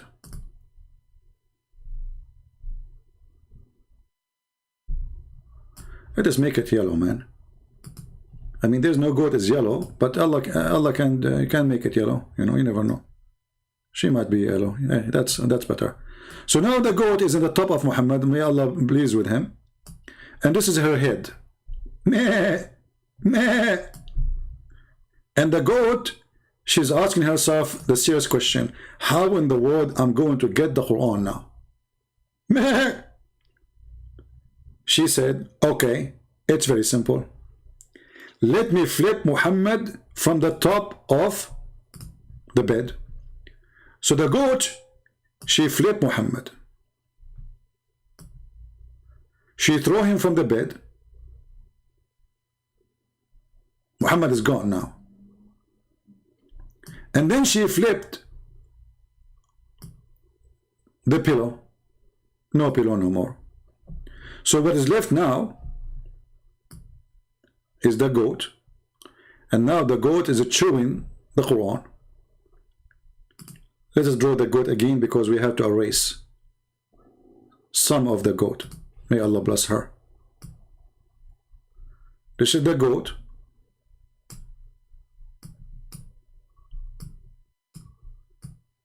I know that my drawing is the best. I understand, you know, I'm born this way. What I can do? I mean, I cannot stop my skills. So this is the goat, and this is what is left of the Quran. And the goat like, and not only this, what making this story suspicious for me, that the goat, she did not eat the whole Quran. She flipped the pages, and she chose certain verses and certain chapters. She did not eat the whole Quran. She is picky. This is why they call her at that time, by the way, the picky goat. Picky. She did not eat the whole Quran. She flipped, like she flipped the pages. page number 2, page number 3. No, not this one. Not this one. Not this 3. Oh, no, no, no, not this one. No, this chapter Al-Baqarah. No, no, no. Nah, not this one. Not this one. And she's using her tongue, by the way. If you think she can't flip the book, you are mistaken. Go watch the goats. So she was using her tongue, flipping the pages one after one. And because she speaks Arabic very well and she is very well educated, she graduated from the GOAT online university. She found the verse finally. Oh yeah, 10 times breastfeeding for adult. This is what I'm looking for. And then she ate the verses. And now the Muslim, they cannot find those verses no more.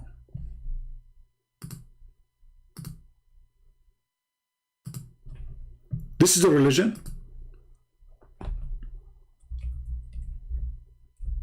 Muslims, the goat, she ate the verse in the page. She did not eat the verse in your memory. Don't you Muslims, you say you memorize the Quran by heart?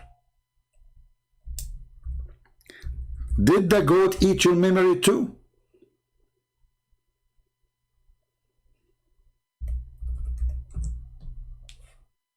So I find that this was an excuse story. So the Muslim Sunni, they will delete the verses from the Quran because obviously they are ashamed of such teaching. So what we will do, let us blame the goat. But who is the naive in the world when I believe in such a garbage story? The one who ate the Quran is you Muslims, not the goat. Because if the goat ate the verse, well, there is the verse still. Aisha, she remembered. The Muslim, they receive it. The goat ate the verses, but she did not eat your memory.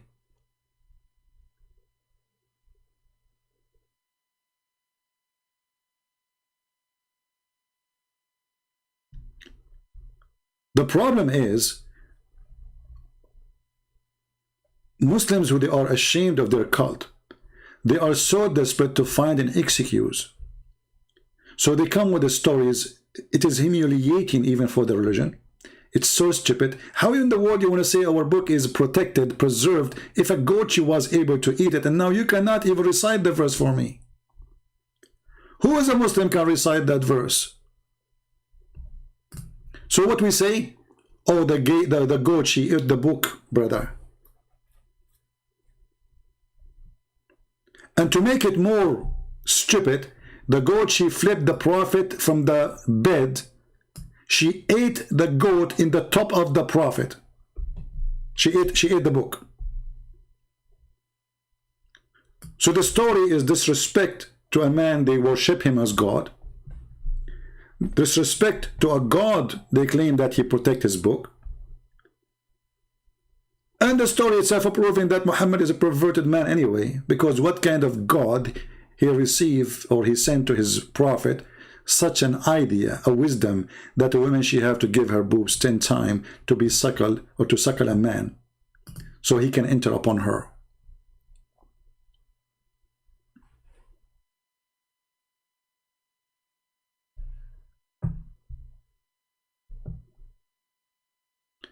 If anything was lost, it's built in mathematical protection. Did you calculate the verse of a 10-time breastfeeding? Mathematical protection. The mathematical protection Muslim they claim about is based on number 19. And this thing we can defeat in 2 seconds. You go to chapter number 1, verse number 1, you calculate the letters, you will see they are not 19. They are even 24, 25 at least. There we go. I change any Muslim to call me right now and we can calculate the numbers. Oh, we can calculate the letters right now and you will see it's a fraud. Even the Muslim, by the way, they say 19, chapter 19 miracle is a fraud. And the one who came with it, by the way, the Muslims killed him. Because even in order to make what he called 19 happen, he have to delete, not only wrongly to calculate the numbers, he have to delete verses and words from the Quran. That's why they killed him. The guy was killed in Arizona. And not only that, he claimed to be a messenger of Allah too. I never use the first verse. No, you have to, because this is the calculation based on verse number 1, Al-Basmala. Because all the division is based on number 19 in the Basmala. Yeah. You can open the website of the guy who come with this miracle, you will see it. The first verse he mentioned is this one. Bismillah ar-Rahman ar-Rahim. It's not 19. Do we have any Abdul? Chapter 79, verse number 30, does it say earth shake? No, my friend, nowhere it says that. Actually, all Muslim translations never say that. This is a fraud. This is a Muslim kid. He is like 21 years old. He was trying to refute me. He made a video saying that the word ha mean the shape of the egg, and then even Zakir Naik, he took it from the kid. But if you go right now, you will read any Islamic interpretation or even translation, you will not find any of them saying the word shape of the egg. Because there's no such a thing. The ha is the opposite, it's flat. He made it flat. You can go right now to the dictionary and you will see. This is why all interpretations saying he made it flat. The scholars who they are Muslims who speak Arabic very well, and they are Arab, why they don't say what they are saying, shape of an egg? Nobody says that. So this is the verse in the Quran. Open. Here we go. This is the website, chapter 79. And the earth after that he made it flat. Not only he spread, he made it flat. This is what the ha mean. The ha is, you see, like when your mother, she is making a pizza. She make the dough, and then there's a piece of wood. She push it in the top, round wood.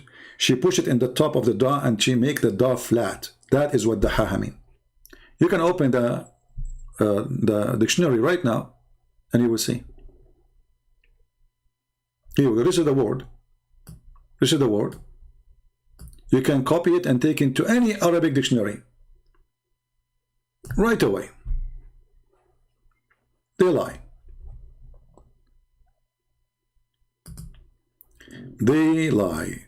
This is why if we go right now and we say, okay, let us see what the Muslim they say about this. Do they say this is the ha mean he made it egg shape? Nobody says that. This is a joke. Look, this is the official government website of the Kingdom of Jordan. This is the chapter 79.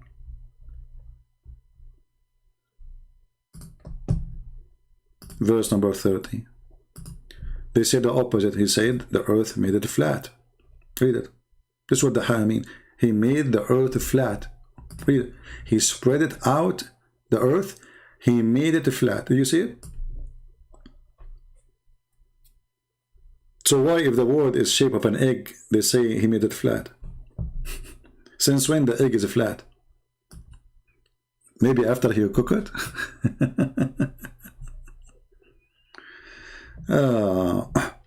Your book says the edges of the earth.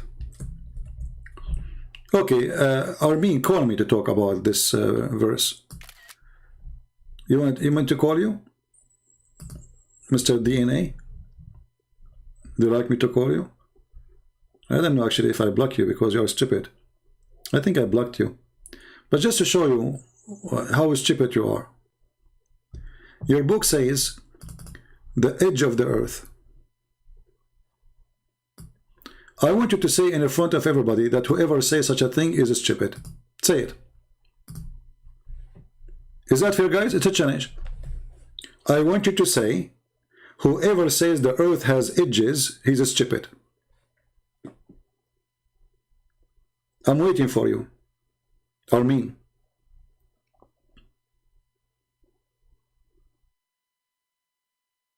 I'm waiting. Say, whoever say the earth have edges is stupid. Just say it.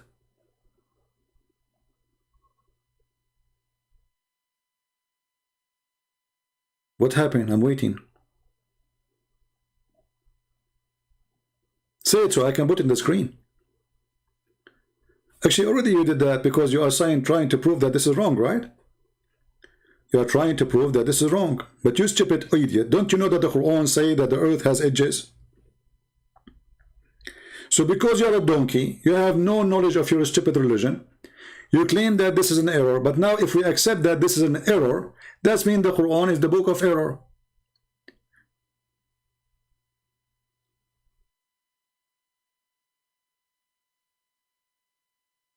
Let's go to the Quran. We will ask you, Mr. Abu. Text me in Skype, Mr. Abu, so I can call you and you can tell me about your question, and we can enjoy your genius knowledge. This is the Quran, using the same word in the Bible. The same exact word. أولم يروا إن نأتي الأرض ننقصها من أطرافها, the edges of the earth. Chapter 13 verse number 41. Chapter 21 verse number 44.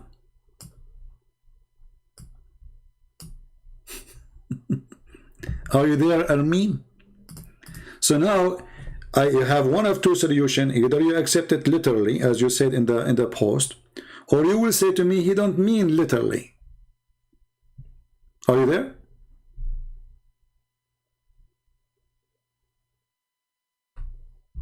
Are you there? Is that literally or not literally?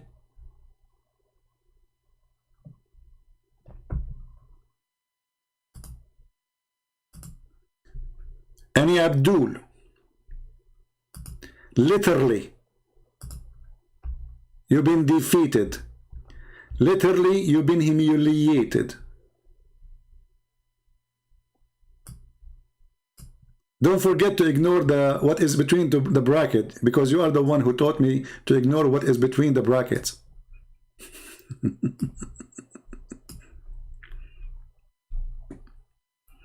Dummy. This is why they don't dare to call me. They don't know what I will say to them. They have no idea where is the answer coming from. They are so slow. They are so dummy. They are so wicked. They are out of words. Hey, Abu, why you don't call me, my friend, and let everybody hear you? Guys, we have Mr. Abu here, and Mr. Abu look like he is a smart person. Abu, text me in Skype, I will call you, even though it's getting late for me. I need to go soon. I mean, I'm live really for how many hours now? 3 hours and 12 minutes. I will talk to you like for 15 minutes, 20 minutes. What do you say, Abu? How come your God decide he would let people kill him? And if he is God, how did you know for sure that he suffered? How come your God, he let me give him a finger every day? How come? How come that Allah is suffering right now because of my talk? How come that Allah cannot refute me? How come Allah cannot kill me? How come? How come I say every day Allah is a stupid, idiot, perverted God? And how come Allah could not send me? One of you can at least refute me if he cannot come because he's wearing a veil. How come? Is Allah suffering because of my words? Or he is mute and deaf? He hear nothing, he see nothing. How come? How come your God, he gave you verses of 10 times breastfeeding for adult? Did you do it before you call me? Or you will do it after you call me? How come? When a person he say how come, I mean your religion have no come at all. Even your prophet he never come. And here we go, this is the hadith. The Prophet Muhammad, he never been able to have sex with his wife, and his wife, she never have come.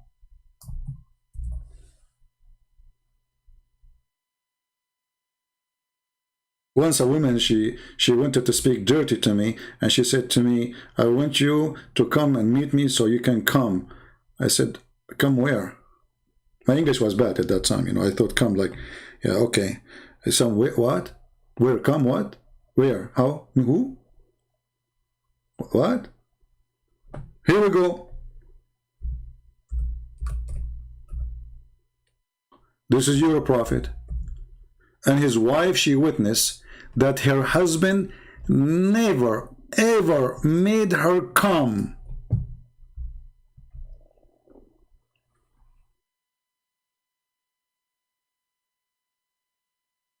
Read it.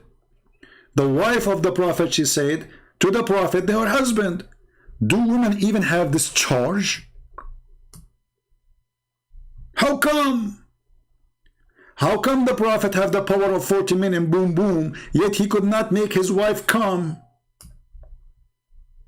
Are you there? Mr. Come?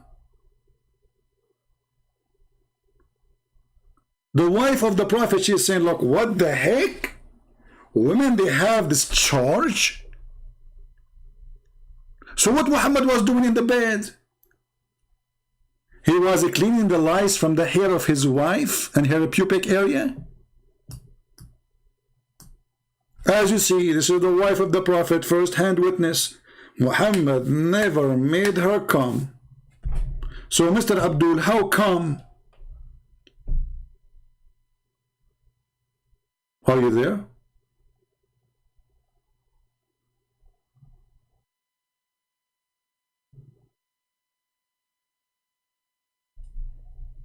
Hello? This is the hero Muhammad who used to do F his wives, all of them in 1 hour. No wonder he do it in 1 hour, because he was doing nothing. He just shake hands.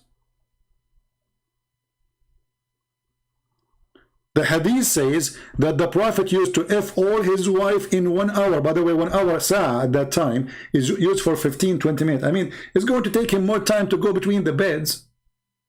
In 15 minutes, he can F 13 women. Are you a rabbit? And then we find that none of them have this charge ever. Zero. Imagine how embarrassing that a man, he speak about how powerful he is in bed, and then the wife, she speak about the women, she ask him about, she come and she saw a liquid, should she wash it or not? Look at the questions, look at the clinic, look at the prophet, he's a specialist in vagina. And then the wife, she said, what? Women, they have this charge? Looking at the husband. The wife, she is looking at her husband saying, what the heck? I married an idiot. He don't even know how to make a woman come. I cannot find anything from the Quran. Okay, no, I am finding this from the Quran, because Abdul, listen. The Quran says, whatever the prophets say, you take. Whatever the prophets say, you take. So you cannot run away from it. Whatever the prophets say. This is Quran. You're a dummy. Literally a dummy. And I bet you never made your wife come.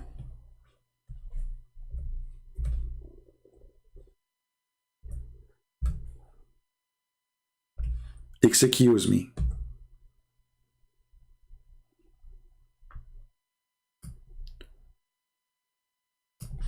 This is your Quran, you idiot. Whatever the prophet he say to you, take it. So take what the messenger assigned to you. This is Quran. So any Muslim, he tried to save his ass by denying the prophet words. It doesn't work. It doesn't. You have to come. The prophet will never come, and his wife never come, and that explains why he never had kids, because obviously he never did it. Even the hadith says that the prophet, he was having sex with the wrong object. He never did it with the wives. And the question is, can we receive some DNA to prove that Muhammad ever had come? Aisha, she said, once the prophet was bewitched, so that began to imagine that he had done a thing. In fact, he did not. Including what? Including he come. Including what? Including he had sex with his wives. He did not. Aisha actually, she made it even more clear. She said, the prophet continues to such and such and such a period of time.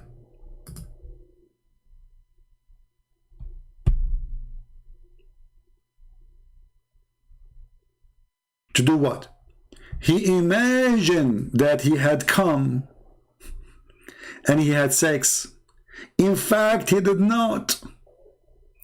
So the question now to the Abdul, Muhammad was having sex with who and where? If it's not the wife,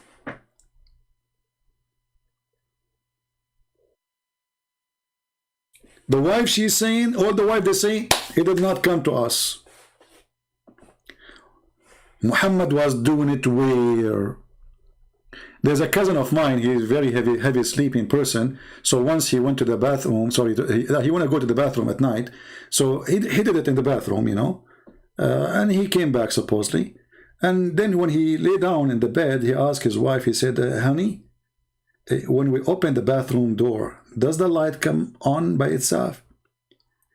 His wife, she said, no, honey, that is the refrigerator. Do you think your prophet was having sex with the refrigerator? He thought it is his wife, like my cousin, who went to the bathroom, but in fact he opened the door of the refrigerator.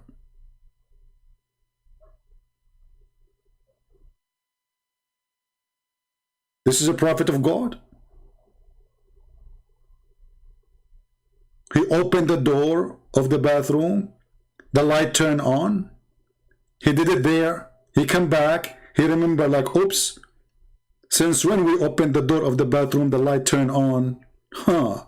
So now he want to confirm it. Honey, when we go to the bathroom and we open the door, do the light turn on by itself? The wife, she's smart. She said, Abdul, listen, that happened only when you opened the door of the refrigerator, which means you pissed there. So your prophet was pissing where?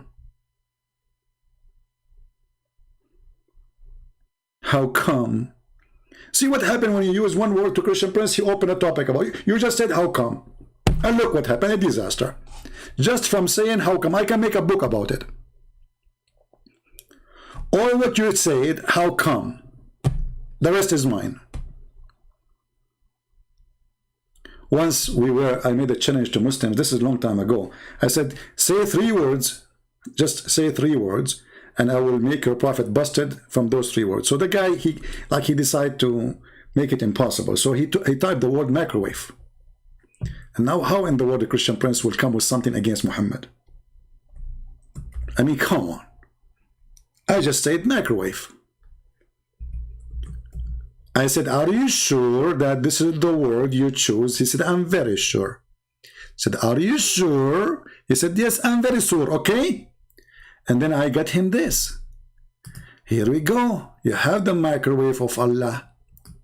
The Prophet, he promised every Muslim that he will be a female and he will carry a baby and he will deliver the baby in less than 15 minutes. That is the fastest cooking microwave of babies.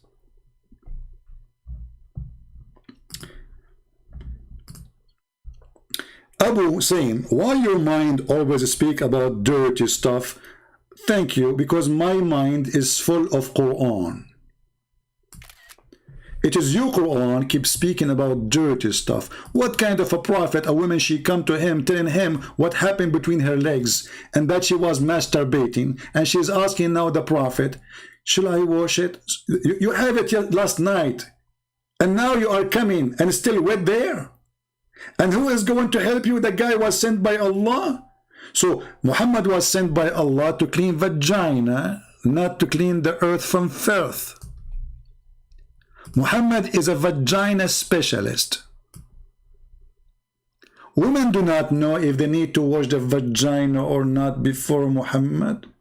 Muhammad is the one who gave them the answer. Muhammad did not question her, saying to her, shame on you to masturbate. Imagine a different guy. He was worried about her vagina being washed or not. The woman, she said clearly, she was masturbating, imagining things. Tahtalim. What Muhammad is worried about? Okay, now I think, let me see. Okay, no, this is disgusting. No, don't put your panty up. I thought it looked good. Don't it look scary. Aisha, the one Aisha have is a lot better. No. Put your skirt again. Okay. So, okay, you go now, and you wash it. Okay, this is a prophet of God. So, who is the one is obsessed with those things? It's your books. So when we quote to Muslims what is written in their books, they say we are obsessed with what is written in their books, which is filthy. Who is the one who promised you endless penis? So you blame me for quoting your prophet? Who is the prophet? He says when you go to heaven you do boom boom, dahman, which means, do you understand? I'm not going to describe more because it's very filthy. He swear by Allah. He says when you do boom boom, you do with dahman. Who is the filthy? Where is God? Where is the teaching of God? But we have to be honest. I don't talk about the filth of Muhammad always. Sometimes I go to something very nice and comedy. Like as an example, not limited, this.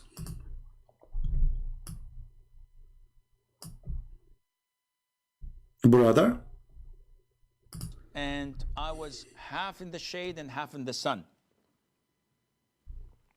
So my teacher told me that I shouldn't do that. When I asked for the reason, he said, because this is where shaitan sits. So he's asking me, can you elaborate? Yeah, I can easily elaborate. This is what the Prophet told us, alayhi salatu wasalam. There are so many things, Yahya. What the heck? So the Prophet is not only specialist in vagina, he's a specialist in not to sit half in the sun and half in the shade. Do you see how deep this religion is? This guy Muhammad is so good. Sitting once and I was half in the shade and half in the sun. So my teacher told me that I shouldn't do that.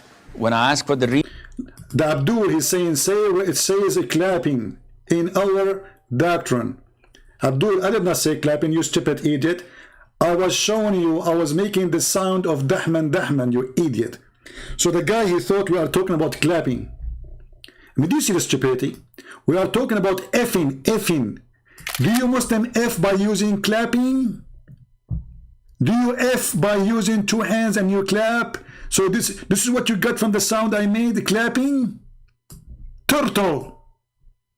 Who's talking about clapping? You're a prophet. When he said dahman, he's speaking about how you will F violently. And he made a sound. The guy, he thought we are talking about clapping the hands. I mean, what's wrong with those people? This is what you got from what I say to you. So your prophet saying when you F a woman, you clap. Genius. What they feed them, how they grow them, what kind of light they see. Oh, the light which came from the vagina of Muhammad's mother when she gave birth to him, it reached all the way the palaces of Damascus. Even historian, by the way, they wrote about it. A light, strong light came from Mecca. The funny, nobody saw the light coming from the vagina of Muhammad's mother in Mecca, but they saw it in Damascus. Stupid cult. But brother, they're important now. Please, let us not to sit half in the shade, half in the sun, because this is dangerous. It's proven, by the way.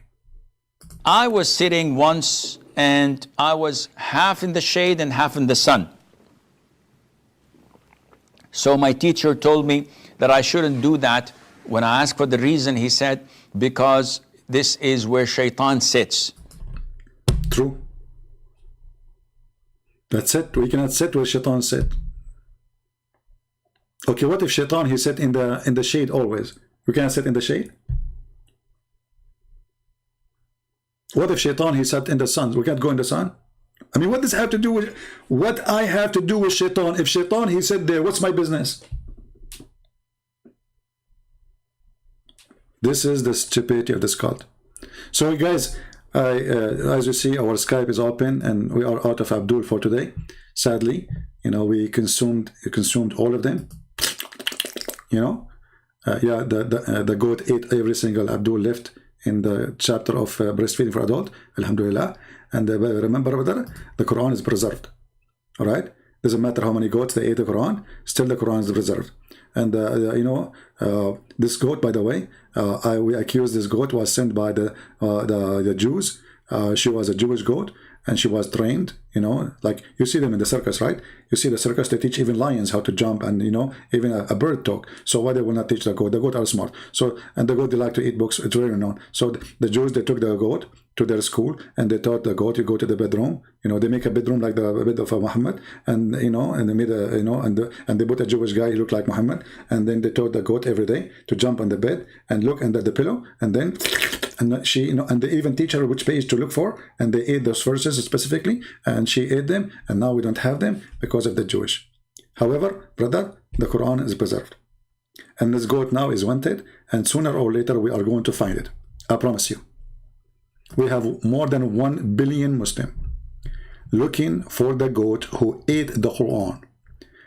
If you think, goat, that you can escape what is coming, I say to you, you are wrong.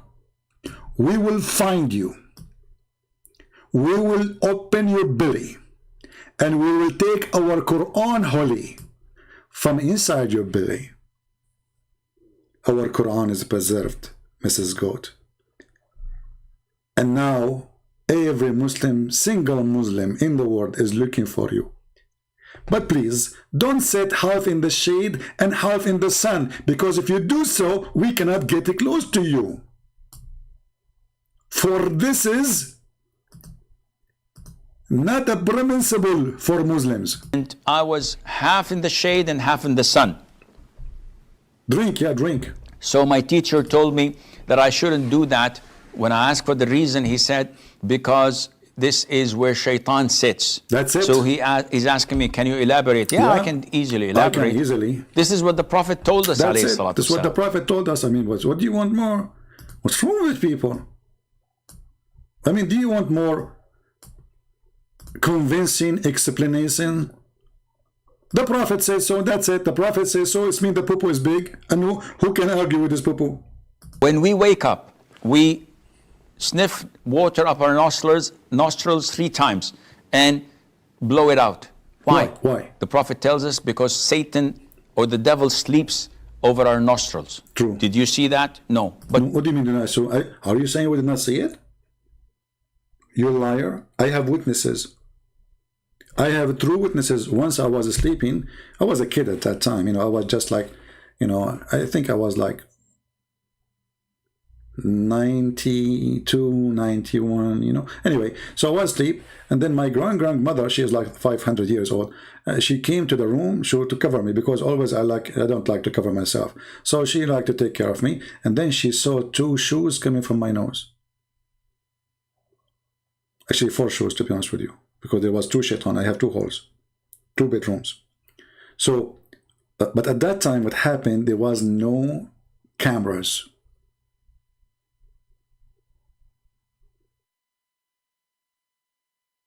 And this is why we have a lack of evidence. But do we have witnesses? I have my grandmother.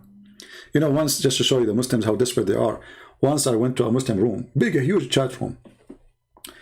And those Muslims, just say to them, somebody convert to Islam, they go crazy. So I type in the chat, I said, guys, did you hear the news?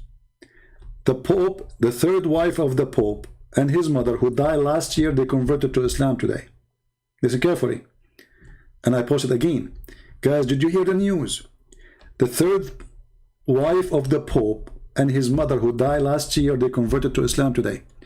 The admin who was holding the microphone, he said, stop, brother, sister, stop. Allahu Akbar, Allahu Akbar, Allahu Akbar. Do you see the good news? Amazing, brother. The 3rd wife of the Pope and his mother, who died last year, they converted to Islam today. Please, brothers and sisters, please invite your friends. Allahu Akbar, Allahu Akbar, Allahu Akbar. And the chat room went so crazy. The chat room like already have like 900 people, you know, inside it. And there's They want so not. Takbir, Allahu Akbar, Takbir, Allahu Akbar. And then they want to give you the microphone to tell the news. But then one of them, he noticed, he said, oh, brother, stop. This guy is making fun of us. He said, the third wife of the Pope and his mother who died last year. What's wrong with you? Finally, they noticed after 5 minutes of a bragging like a puppy. Allahu Akbar, Allahu Akbar. Idiot.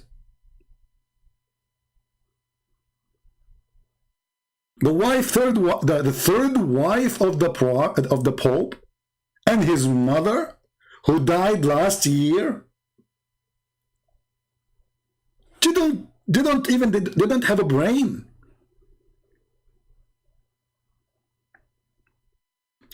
Once went to a Muslim chat room, and everybody was snoring. The second they see my name, they go crazy. Christian Prince is here, and suddenly the name started growing. Christian Prince, we got you busted. We have recording of you. Okay, hold on, let me play it for you. We know how you make people leave Islam. And he played my voice saying, "Give me one Muslim, I give you 5 hamburger." I was joking, you know. Because we were desperate to debate a Muslim.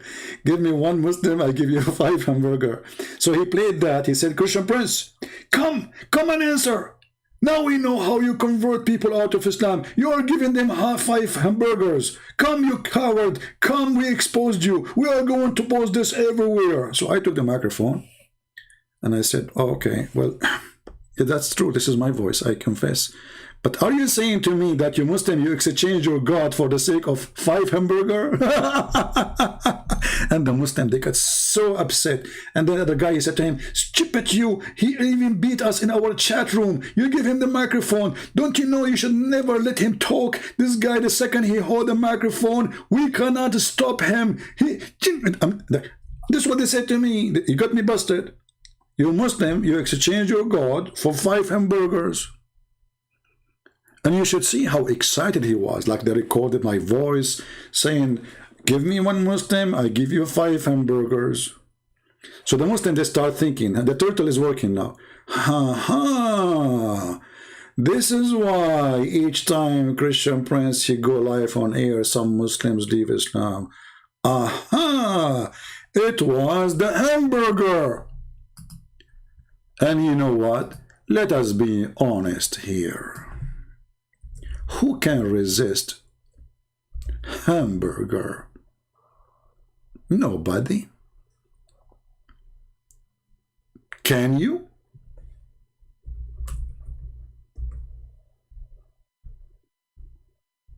$5 hamburger? You know, Abdul, if I gave every Muslim 5 hamburger to leave Islam, I would be bankrupt.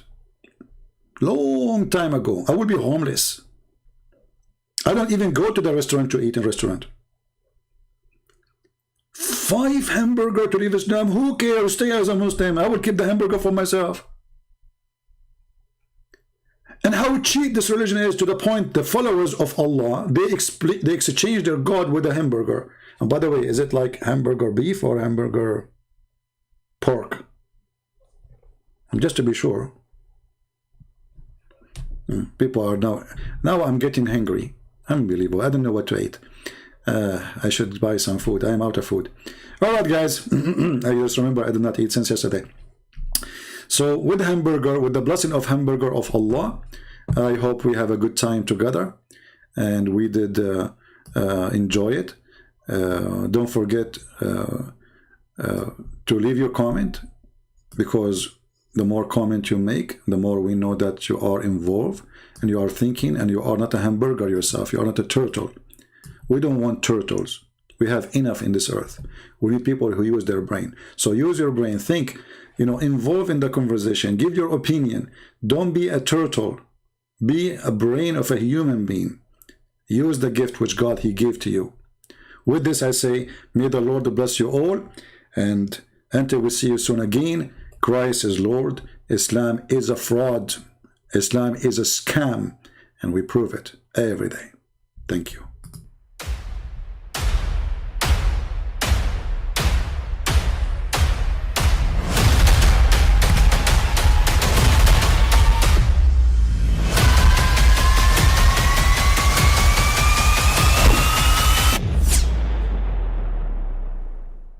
But I mean, again, he doesn't know who Gabriel is, right?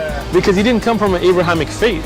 The people of Mecca were pagan. Quran is mentioned, if this book was from other than God, they would have found in it many contradictions. If a book is without contradictions, that has no bearing on whether it comes from God or not. I've had phone books that are inerrant, but I certainly don't think God gave them. That we believe without understanding. Take this week a flag, you son of That the standard narrative has holes in it. The Prophet tells us because Satan or the devil sleeps over our nostrils. Those who oversleep and not pray Fajr on time, Satan urinates in their ears. I really do think Jesus was crucified and that he really was dead and buried. He thought that he was a son of God in the sense that he was specially chosen by God. I think Jesus really did think he was going to be the Messiah, the future king of Israel. I mean, that is, after all, why they crucified him.